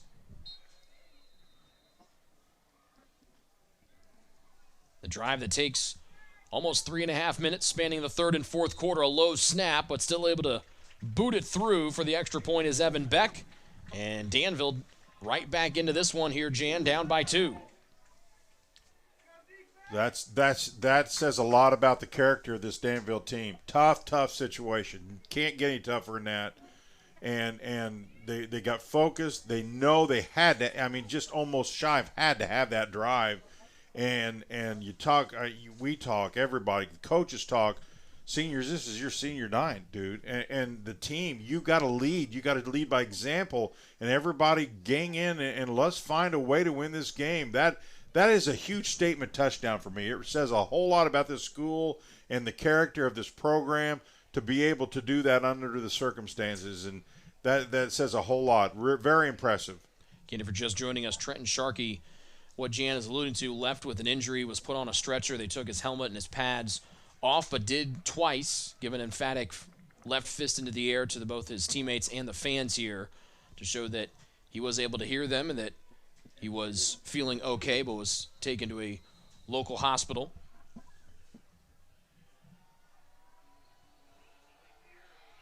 Kickoff here from Hayden Carlton. First time we've seen him kick one away tonight. As Danville right back into this one, down by 2. Kickoff deep to Keegan Rice. He's done everything except make some noise in the kick return game, and he returns it out near the 30. Now, McCutcheon has been a little bit quiet. Not just because of the situation here, but they had a ton of momentum in that first half. They've really not recaptured that as of yet. Not saying they can't, but Danville's got the momentum a little bit here. They just scored, decent field position here. They know if they can get a stop on McCutcheon, they're right back where they want to be. So now the teeter-totter's kind of swung over to McCutcheon's side. What are you going to do? Yep. It's just been that kind of game. Carson Smith tonight, 22 passes through the air, has just one completion here, Jan, in the second half. Trying to get back on the right foot here. But he is not remaining as the quarterback there. It's Jackson Lancaster, the third-string quarterback, in there with Sims. Design run for Lancaster to the outside. He can really scoot. Huge. And a first down run and more for Lancaster as he's banged out into the Danville sideline. He wanted to turn and try to help up one of the Danville defenders. That was Bryce Egan after a big hit. But Lancaster out in the open. Yeah, really good run by Lancaster, and they answered the first bell. You move the chains, get to midfield, really big run for McCutcheon. So here's the junior Lancaster, had not had a snap offensively at quarterback the entire year. Comes in here and gets a 20-yard carry, and he's back out there for the second play of the drive. You got to do what you got to do. You know, they always say in football, it's not if, it's when. You got to be ready to play and make a play. Here's Cameron Sims weaving his way forward for 5 to the 45 of Danville. McCutcheon will absolutely be in no hurry. What they want to do is be methodical, 4 and 5 yards of carry, move the chains. And if they can do that all the way to touchdown, that could be a big feather in their cap. A whole lot of yards to go, though. Carson Smith coming back on. Clock starting running. quarterback for McCutcheon. And we are in the fourth quarter. Each team, or Danville with all three of their timeouts, I should say. McCutcheon with 2, Danville with 3. Helps when you could count how many dots are on the scoreboard, Rick. 2nd and 5 carry back to Cameron Sims. The second-string running back has got the bevy of carries tonight. We have not seen Tyler Brigham, the starting running back, since the first half. Now, McCutcheon has been very productive on third downs tonight. This has been a better third down team in McCutcheon than Danville has overall. So this is a big play for this Danville defense. 3rd and about 4. It's a tough one. You can see the players out there asking the crowd to get in there. They get it. This is a big down right here. McCutcheon makes it, Rick, and this clock just going to continue to keep moving. Royce Clevenger, the running back, next to Smith. 3rd down and short. Good protection for Smith. Rolls, throws across his body and had to try to thread it in. Incomplete. There in coverage was Drew Rector. I think you're in 4-down territory here. We'll see if they may want to kick this, but I think McCutcheon's in 4-down territory. I really do. I think they're going to punt this. Yep. Punting unit's coming on, and Ricky Ruiz. And I like on this. 4th and 3. I agree, because listen, you're midfield. You don't want to hand. You can't hand. It's not you want to hand. You can't hand Danville this good a field position. Yep. You have to punt this. Absolutely agree with this call. Not that they care if I do or I don't, but I just happen to. Third punt of the night for Ruiz. Danville bringing some heat. Ruiz skies it. Lynch backs with it. This takes a beautiful McCutcheon bounce, and it will die at the 1-yard line. That's perfect. Execution. What a punt. You couldn't ask for a better result than that. Absolutely the right call coach makes. And then execution was pristine. And you put Danville exactly where you want them. They got tons of time. Field position game. First down and 99 yards to go for Danville, down by 2. Actually, it might be 99.5, Jan. That thing is... It's 99 and 9/10. It's that close to the end zone. Have we brought out the note card from Gene Steratore from a couple of years ago? I don't have an index card on me, but I can probably dig one up. So here's from the half-yard line. Give it to Hood. A little breathing room. Well, that's one way to get out from your own goals, end zone out to the 11. Wow, he just cramped up. That's tough for Hood. I think somebody may have accidentally stepped on his leg, and then there's another Danville player that's down again. Wow, not a good day for Danville. A lot of injuries tonight for the Warriors. We'll take a break and come back with 2 injured Warriors here on the field. It's time to supercharge your internet with ridiculous speeds up to 1 gig from Endeavor. Get ready for high gear downloads that power buffer-free streaming, gaming, sharing, and surfing. And fire up all your devices at once with reliable speeds amplified by the latest Wi-Fi equipment. Get on the fast track to a powerful online experience. Contact Endeavor and supercharge your internet today. Let us be the first to welcome you to the Fiberhood. Mintel Fiber Optic Services offer super fast, reliable internet with gigabit speed, streaming TV packages, and voice solutions. Sign up today at www.mintel.net or call 765-296-2885. And good to see Dayton Hood pop back. Just I think he got stepped on, if I'm not mistaken. And as soon as that happened, he cramped up a little bit. So I think he's going to be all right. And the other player's getting up. Looks like he's going to walk off too. So that's all good news.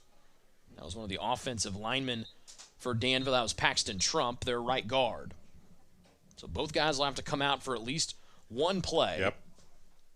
And you will look at a guy in Dayton Hood who's had 3 straight 100-yard rushing games tonight. He's at 111 here this evening. Down by just 2 is Danville. Still tons of times. It's all about execution now. Offensive execution will either make you or break you here. Ward under center. Spins and gives to Vu. Couldn't get away from that first tackle, and it's Eric Harville. Another good stop from his linebacker spot. Gain of 4 to the 15.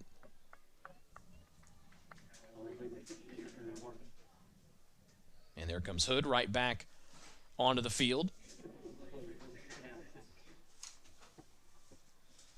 I have the raffles for you guys. First down or second down and 6 here for Danville. Back to Hood. Big hole over the right side, Jan. There you go. Has left guard Drake Sharp pulled and led the way. 1st and 10 here for the Warriors out to the 25. Line getting off the football. Backs following their blocks. Plenty of time. Chains are moving. Very effective on first down. That's going to be huge the rest of this drive. Give yourself options by being really effective on first down. Danville rotating the running backs in after each play. Vu in there now. Rector the motion man. Option here with Ward. Rector trying to get out and block, and a good job by that McCutcheon defense to string out Ward. It'll be a loss on the play. That's one play that McCutcheon's handled pretty well is the option today. They really do a good job of stringing Ward out, taking away the pitch man, and not giving him the edge at all. For the most part, they've handled the option, for the most part, pretty good. Loss of 2. Josh Call, one of the McCutcheon defenders, able to string that thing out. Down to 7:20 now. Lynch exiting. Prather back onto the field here for Danville. Look at him as a wingback, 2 in gray. Got to get something here. Second, don't have to get it all, but second and long, you want to give yourself a little room here. Play clock down to 3. Ward gets it off. Give to Boy, Hood. He didn't get much. And that defensive line pushed through. Jaden Marshall pushing through with Case Roulette. They got nothing on second down here. Now they get predictable play calling. 3rd and 11, a huge, huge play here. If McCutcheon's going to, or excuse me, if Danville has a shot at coming back here, Rick, this is a big one right here. Make it Vu on the carry. And it's 3rd down and 11 here for Danville. Down by 2. Ward drops back trying to get a quick hitter, and he finds Shipley. Oh, he's got it. On a slant out across to the 35 to the 36. First down. Rick, he puts this ball where only his receiver can get it, and I like that a lot. You get anything high here, and he accidentally tips it, it may be over. But this is low, down, and inside, and that's a secure football where only his guy is the only one that has it. If he misses it, okay, you don't like that, but it's not going to be intercepted down there, but he catches it. Big play for Danville. That puts Shipley over 100 yards receiving. Chains move. Vu handoff right side. Getting to the second level. Taken down by Rice and others. But out to the 42 on a gain of 6.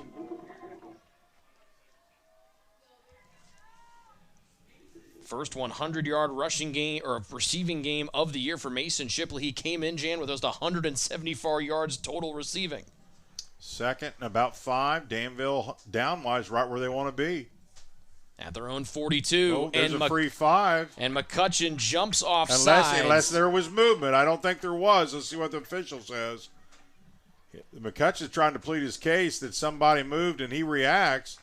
Micah Bell on that defensive line, normally an offensive lineman. That's a free 5. That's a first down right there. He exits as Cody Highland. You see him right there, just jumps and makes contact with the center. And that'll be a 1st and 10 here for Danville at the 47. The clock winds, 4:30 and counting. Or 5:30 and counting, excuse me. Rector and Shipley wide to the top of your screen. Ward under center, Lynch the motion man, give it off to Hood. The big run, big 100-yard rushing man, breaking a couple of different tackles, and he's down to the 35 of McCutcheon as Dayton Hood cooking. That's the way you play football right there. You know what's on the line when you run like that. Take a look at the run. Great blocking again. They love that trap play. They pull the right guard and kick him out. That usually gives you a hole. But what I like is what he does after he gets hit a couple times. Every little yard right now is so important with the clock continuing to run almost under 5. 17-yard run to the McCutcheon 36. Danville trying to get a win here on senior night. Hood stays in the game, and another 10-yard run as he breaks tackles into the secondary. Finally stopped on the play by DeGracia, but Dayton Hood running over everybody in white. Man on a mission right now. Give him the ball. It's just the same thing in basketball. A guy hits 3-pointers 3 in a row. Get him the ball. Right? Look at this here. Hood right up the gut, running right over would-be tacklers. As Josh Call, the one there that tried to make the initial stop, was a little bit slow to get back up as he's helped off the field. Well, you look at Hood, and he averages like 56 yards a game. Yep. That not running like this, he won't. Wow. I really like their attitude in this drive. Just playing hard, line doing everybody doing their job. And all of a sudden, for the first time, McCutcheon's defense looks a little bit tired. They've been on this field for a long time. And let's see if they can recover. It's a good timeout. I think it's much more for McCutcheon than it is Danville. They need to gather their legs a little bit.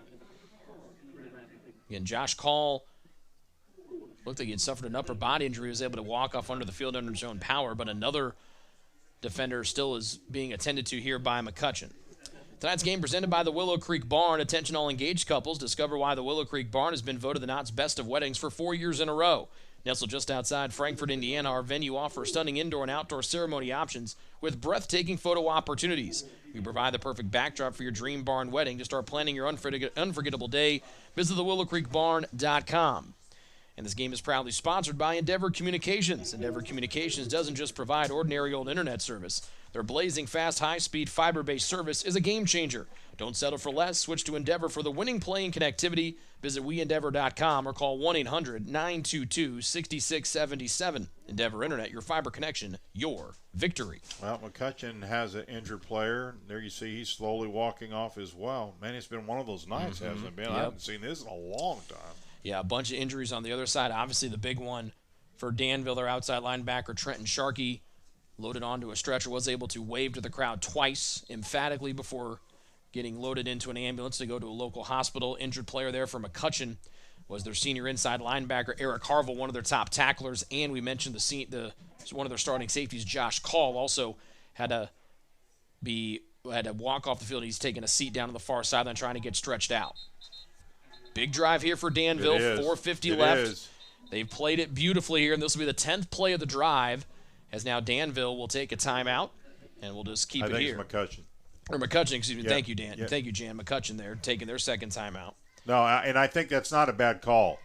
If you have to take 2 timeouts here simply to get legs, I'm not sure that was the intent, but that's not a bad thing. Because right now, Danville's dominating. Yep. They are, and if you're Danville, that's a good thing. If you're McCutcheon, you need to kind of gather your thoughts, talk a little bit, gather your legs, because this is a make-or-break time right now.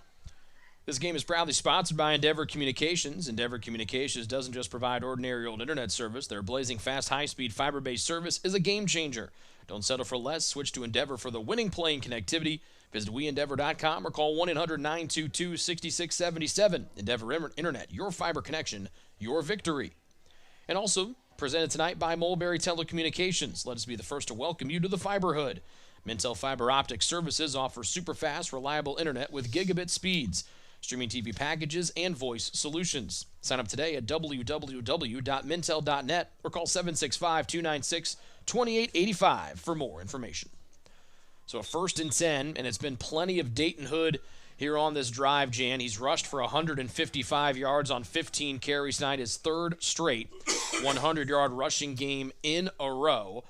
And I wouldn't be surprised to see 27 and Gray get another tote right here. I would. And until they stop him, I would. Now, don't forget, they've had some success off play action a little bit too. But it's too early, I think, for that first down. You want your running game to continue to be effective right here. Fresh set of downs from the 19. Ward has been under center for the majority of this drive. Danville trying to take the lead back. He fakes that or gave it to Hood. Good read there by McCutcheon. The first one to get to him was Roulette. And that's probably not a good thing. And another timeout here on the field. Unless it's a face mask. And sometimes you always feel like that's holding, and 90% of the time it is. Yep. The other 10% is a face mask. Let's see which it is. There was a whole mass of humanity in there. I think this may go against McCutcheon. He'd gotten the run to the 15. See if of the 10%. I told you, 90% holding, 10% face mask. It's either or. Listen, nobody's seen more flags in that area than I did because that's where I played. I used to think I was in a laundromat sometimes because I got so many flags. Take a look here. Let's see if we can see the face mask. Right there it is. Right there it is. See, it's just a scrum. Tough one. Yeah, it's a scrum. Everybody's grabbing and pushing. And right there. Right there's another one. Actually, we're 2. It was Landon Schmidt on the face mask. You didn't want that either. You just handed Danville a first down and goal at the 10. 4:25. Clock not an issue here, at least if you're Danville. Ward to Vu over the right side. He'll get 5. Wrestled down there by Josh Call. Good to see the safety back on the field after leaving with an injury earlier. Vu's just really played solid. The line has done their job. Vu's done his job by following the blocks. Man, they've just chunked off 4 and 5 per carry. Mm-hmm. That's exactly the recipe you want in a drive because you don't have to throw the football. You get 4 and 5, math says you don't need to do much of anything but just move change, right? Yep. Danville well above their season average. They've rushed for over 230 yards on the ground tonight. If anything, there might be too much time on the clock. Let's see. So now here's 1st and goal from the 5. If you're Danville. Hood trying to get to the outside and tripped up from behind by Wilson. You can't worry about that, though. Your focus right now is to get it in the end zone, get the score, take the lead, momentum, all that kind of stuff, then you hope transfers to your defense. But they ain't got it in yet. Funny things can happen, so you got to stay focused right here if you're Danville offensively. Down to the 3, a gain of 2. This is play number 13 of the drive for Danville. That started all the way back at the 1.5-yard line. They've taken 6 minutes off of the fourth quarter clock. Ward under center to Hood, who's gotten him here, trying to get him into the end zone. Hood trying to look for the pay dirt, and he'll be pushed back at the half-yard line. Wow. Eli Lopez was one of the last few Mavericks to push that pile over. Jaden Marshall, the first one in, and here's 3rd and goal from the 1-inch line. Yeah, that's why you don't take anything for granted. We've seen stranger things happen, you know. It ain't in the end zone yet. And Hood will exit as he's been the bell cow on this drive. You want the touchdown right here because then you take the decision process out of it, you know. You get a stop here, and all of a sudden, all the wise men got to come together and come up with this. What are you going to do on 4th down? And Danville head coach Jamie Comer jogging down. He'll take his first of 3 timeouts as that play clock was down to 1. Tonight's game presented by South Fork Restaurant. Dine in or carry out. The South Fork Restaurant is known for daily lunch and dinner specials, fresh, never frozen whole catfish, hand-battered tenderloins, award-winning onion rings, and award-winning onion rings. The kitchen is open Monday through Saturday from 11 a.m. to 8:30 p.m. Come join us at 105 South Glick Street in Mulberry, Indiana, or visit southforkpub.com for our latest menu options. Now, what you got to be careful if you're McCutcheon here, where has Danville just really concentrated on? Dive. They've got everybody sucked in, so you got to be aware. Now, clearly that's where their power's been, but you also got to be cognizant they've got that defense kind of sucked in the middle. Look for that trying to edge play because everybody just really thinking that's where it's going to be. You can't blame them for thinking that, but that's what can happen when you just go dive. Everybody scoots, line splits, all that kind of stuff. Everybody's just trying to cheat a little bit. Try to cheat, all that kind of stuff, and it kind of opens that outside a little bit potentially. And keep your eyes on the quarterback, Carter Ward. He's got 52 rushing yards tonight. He's done a pretty good job. Janwitz come to run the option play and calling his own number. I could not agree more. If I'm making Charlie, a call, clip that, please. Yeah. if I'm Danville, he doesn't run the ball a lot, but I've said it over and over, haven't I? Yep. Every time he runs, he does something good. Yep. So you get him a little block on the edge, I wouldn't be afraid to send him around the edge at all because he has been super effective every time he runs the football. Let's see what they do here. He's only had 1 negative designed rush tonight. He has been sacked twice. 3rd and goal from the 1-inch line. Clock is stopped with 2:14 in the 4th. Danville down by 2 with the ball. Ward right up the middle. No trickeration. Right up the gut for 6 in the lead. I like it. No sense of doing anything but a quick hitter. And Ward's the guy. He's a tall, strong dude. Let me tell you something. I'll tell you who gets the MVP on that drive is that front line. They played as good as they have all game. And the backs obviously did their job. That's what they're supposed to do. But without that really sense of urgency out of that front line for Danville, that drive never happens. They played their best football right there on that last drive. Now, still tons of time here to be played. Well, and Danville trying to go for 2 here because they want to try to make it. Make Danville or make McCutcheon have to go down and score a touchdown and then kick the extra point. Yeah, one's to really try to take the lead. Yeah, one doesn't really change much here. 14-play drive, 99 yards, 6 minutes and 54 seconds gone in the 4th. Ward and Danville trying to add 2 to the total. They're ahead by 4. Pitch, cutting it up. There's some room and untouched. Drew Rector on the pitch.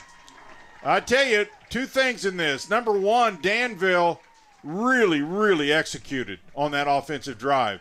The other piece of the puzzle, McCutcheon's defense has been out there a long time, a really long time. And I just think Danville wore them down a little bit. So the problem now for Danville is McCutcheon's got the equivalent of the 2-minute warning. That's a tons of time. They say you should be able to go 80 yards in 2 minutes. So it's execution time now for McCutcheon and defensive time for Danville. Beautiful response here from the Warriors after trailing for the majority of this game.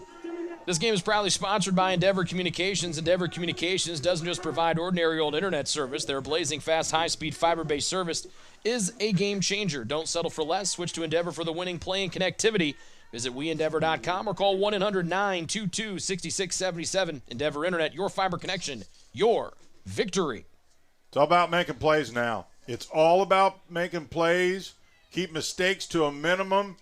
It's about making plays. Who will make the plays? Will it be the defensive team? Will it be the kicking team? Will it be the offensive team? We'll see. 2:11. One timeout for McCutcheon. And like Jan mentioned, 2 minutes and 11 seconds.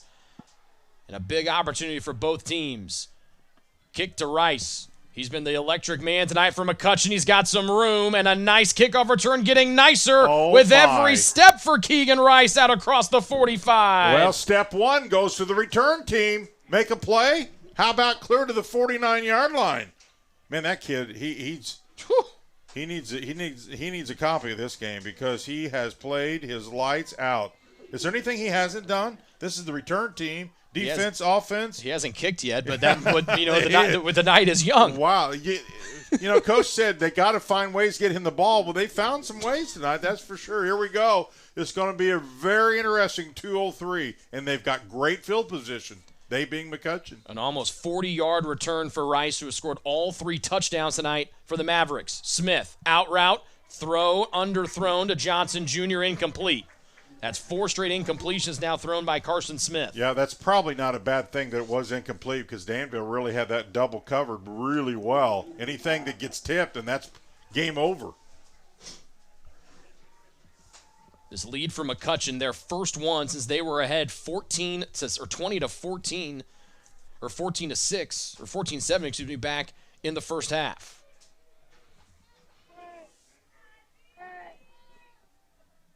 Four wide for Smith in the gun. Pressure coming from Danville. Screen out to the far side, caught by Clevenger. Spin move. And he gets down to the 49. He's got to hurry. Good tackle in open space there by Danville. Sense of urgency. Prather. Rick, you're exactly right. You've got to have a sense of urgency. If you're McCutcheon here, Mr. Clock's flying away. 3rd and 6 after the gain of 4. 95 seconds left. Smith rolls. Trying to get a block. He's going to get sacked. Big time sack for Danville. And it's Bryce Egan. We talk about making plays. There's a big one for the defense. And McCutcheon forced to take their last time out as Smith got dropped all the way back at his own 43-yard line. That's as much pressure as we've seen Danville get on the quarterback all game. They really got after it. Now, the interesting call here for me was McCutcheon has a right-handed quarterback moving to his left, and that was a difficult throw for him. A loss of 8. It'll make it 4th down and 14 here for McCutcheon, and they are now going to be out of timeouts. What a game we have had here in Week 8, the second to last week of the regular season. This thing's had everything in it, hasn't it? Yeah. It's just been a game of just unfortunate events, amazing events. I mean, good plays by individuals. 4th down and the game here for McCutcheon. They need the Danville 43. This is just one of those games where you walk away. If you lose, you go, you got to be kidding me, because both teams have honestly now played probably well enough to win this thing. Keep your eyes on Keegan Rice. He's in the backfield here behind the quarterback, Carson Smith. The Danville folks get to the loudest they've been all night. Warriors with a 4-man front, and then Danville calls a timeout. They've got 1 remaining. Yep. Mavericks out of timeouts. That's 1 of 2 left for Danville. This game is proudly sponsored by Endeavor Communications. Endeavor Communications doesn't just provide ordinary old internet service. Their blazing fast, high-speed, fiber-based service is a game changer. Don't settle for less. Switch to Endeavor for the winning play and connectivity. Visit WeEndeavor.com or call 1-800-922-6677. Endeavor Internet, your fiber connection, your victory. So 1 timeout left here for Danville. Again, McCutcheon out of timeouts. Well, 1 minute 23. Still anybody's game. Tough situation for Mavericks, but they've had a couple of tough situations and found a way to get some first downs. Maybe not quite as tough as this. 4th and 14, that's a bunch. You got to feel like they've got to throw. Danville's got to keep everything in front of them. This is a game right here, bud. This could be the game. Smith is only 2 for 7 throwing here in the second half for 13 yards. Keeps Clevenger back with them. Danville bringing pressure. Smith rolling, throws. It is caught! Caught for a first down! And it's caught! Kason Trader! That is going to be close. He's got it. Got it by a yard. Oh, my goodness. The Danville people just all put their hands on their head. And said, we cannot believe that just happened. Are you kidding me? Did they just 15-yard pressurize? How about this guy rolling to his left, throws a dime? Key here is receiver knew where to go to get the first down. And they always tell receivers, make sure in a situation like that you run your route so you get the first down. That's a key piece because he did. Second catch of the night for Trader, a fresh set of downs with 1:17 left. Clevenger remains the back, direct snap to Smith. Out route. It's intercepted! Intercepted by Drew Rector, and that'll put this one on ice for Danville. Did he ever time that perfect, Rick? What'd I say? It's about young men making plays. McCutcheon makes a huge play. Danville comes back, and now huge. He timed that perfect. Take a look here. Here's the replay. Look at the cut on the ball. Boom, right there. You can't time that any better. And that, my friend, is huge. McCutcheon out of timeouts. Drew Rector, the starting H-back who's been really dominant offensively the last couple of games for the Warriors, has been playing a little bit more defense tonight. He might have come up with the biggest play here of his senior season on senior night. Pretty fitting. The key there is he times it absolutely perfect because you don't want to do something like that and miss. And, well, I think there was double coverage there. That he just timed it perfectly. The best formation in football when you're winning. Taking the knee, Carter Ward.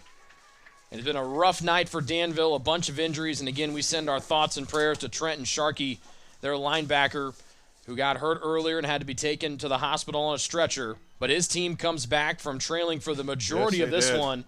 And they get the late touchdown with Ward on the designed run right up the middle. Well, you feel for both teams because McCutcheon, I think, probably played their best game tonight. I'm guessing. They played really well against Lebanon, come up short, and boy, they did everything but win this one. But for the home team to go through what they just went through, see one of their teammates, and found a way to hand their teammate a victory. This one feels awful, awful good. I'm telling you. Big time win for Danville, their 4th of the year. Again, tonight's game presented by Endeavor Communications. Endeavor Communications doesn't just provide ordinary old internet service. Their blazing fast, high-speed, fiber-based service is a game changer. Don't settle for less. Switch to Endeavor for the way and connect. Visit WeEndeavor.com or call 1-800-922-6677. Endeavor Internet, your fiber connection, your victory. Tonight's game has also been brought to you by Abstract, doing IT differently but making it simple. Abstract Technology Group does exactly that, whether you're located in Indianapolis, Lafayette, or all points surrounding and in between. Call 765-420-TECH or visit abstracttechgroup.com or Abstract, making it simple. So jump into our post-game show, and what a ball game tonight we had, Jan, and Danville, again, trying to find their rhythm. We talked with Coach Comer, and you saw them up close and personal here last week against Lebanon. The defense was what kind of held them back a little bit, but the defense is what sets up and clinches the win tonight. Yeah, you just kind of feel both these coaches are just class guys. We got a chance to talk to them, and both of them know they really, really needed this game, and both of their teams were so well prepared. I thought both of them really played hard, made plays. Nobody quit. All the tangible things you talk about you want out of a ball club, somebody has to typically lose. And this is going to be tough because McCutcheon knows they were this close. Yep. On the other hand, this is Danville's home turf. They protected Danville's senior night. Their comrade. This one was for their team and for him and this community. That feels pretty good. Come back and win, I guarantee it. 2 drives tonight for Danville that were over 10 plays. Their first scoring drive of the night, 12 plays, 84 yards. That was the Carter Ward 18-yard touchdown run. The game-winning drive tonight started at the 9:05 mark at the half-inch line. It went 14 plays, 99.5 yards. It took 6:54 off the clock, and it was finished by Carter Ward from a half yard out right up the middle. I thought Carter Ward just played phenomenal. He really did. Was he perfect? No, nobody ever is. But I thought he did the things that his coach really talks a lot about him. And I know coaches try to be careful about overemphasizing any one person. But I thought the quarterback for Danville was special tonight. I really do. He accounted for all 4 of their touchdowns tonight, 3 rushing, the 1 passing touchdown. He finished the night with just 2 incompletions. He was 8 of 10 through the air for 115 yards. 3 rushing touchdowns, as we mentioned. He rushed for 53 yards. And the 3rd straight 100-yard rushing game for Danville's Dalton Hood. An all-out performance tonight here for the Warriors as they were down 23-14 after the 3rd quarter. Ward got that touchdown run to cut it to within 2, then the big drive, and then the Rector interception to cap off the senior night win for those guys, the Danville Warriors. You know, I got into broadcasting, and I always said, if I got a chance, I was going to remember my comrades in the front line. I thought the game was won by the front line of Danville. That drive, they came off the ball. Their backs got easy 5s, and they got an extra 6 or 7.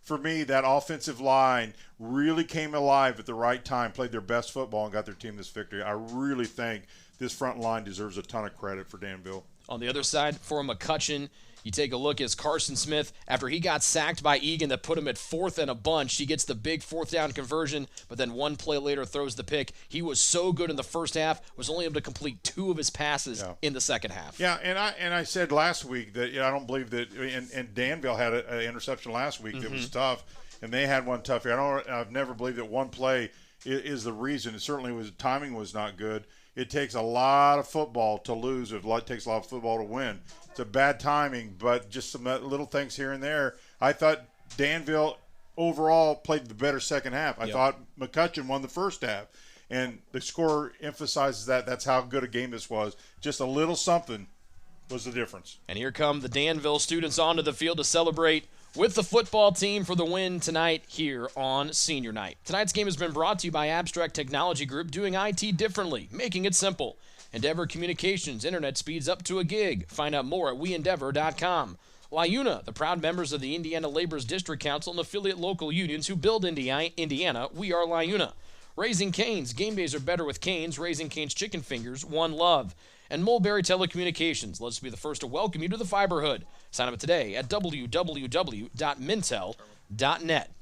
Special thanks to our great crew tonight, Director Charlie Hammock, Replay Chase Eisnagel, Graphics Caleb Gross, and our fantastic camera operators Alex Lovern, Ian Wheeler, and Braden Foster. For the legend Jan Bozier, my name is Rick Johnson. We had a great one tonight in the second to last week of the regular season. Danville comes back from down 9 entering the 4th quarter with a victory tonight, 29-23, thanks to the heroics of Drew Rector and their quarterback, Carter Ward. We want to send our thoughts and prayers as well to the injured Trenton Sharkey of Danville.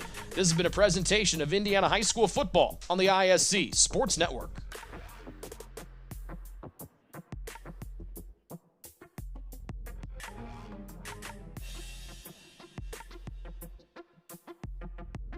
We've all heard the question, if a tree falls in a forest, does it make a sound? Honestly, we're not sure either. But what we do know is that if it falls in your yard, it usually leaves behind an unsightly stump that you'll be stuck mowing around. At JXN Stump Solutions, we'll get rid of that stump for good, and here's the best part. We offer free estimates, so you'll know the cost before the work begins. We deliver quality work from a professional, locally owned company with a commitment to leaving your property cleaner, safer, and stump-free. Contact us today at 242-9523. At JXN Stump Solutions, we're rooted in service and driven to remove. The Willow Creek Barn has been voted the best of weddings on the Knot for 4 years running. The Willow Creek Barn has earned its reputation for a reason. With breathtaking grounds, a stunning barn, and a staff that goes above and beyond, making sure that every detail is perfect, your wedding day will be seamless, joyful, and unforgettable. From the first look to the last dance, your happily ever after starts here. To book your dream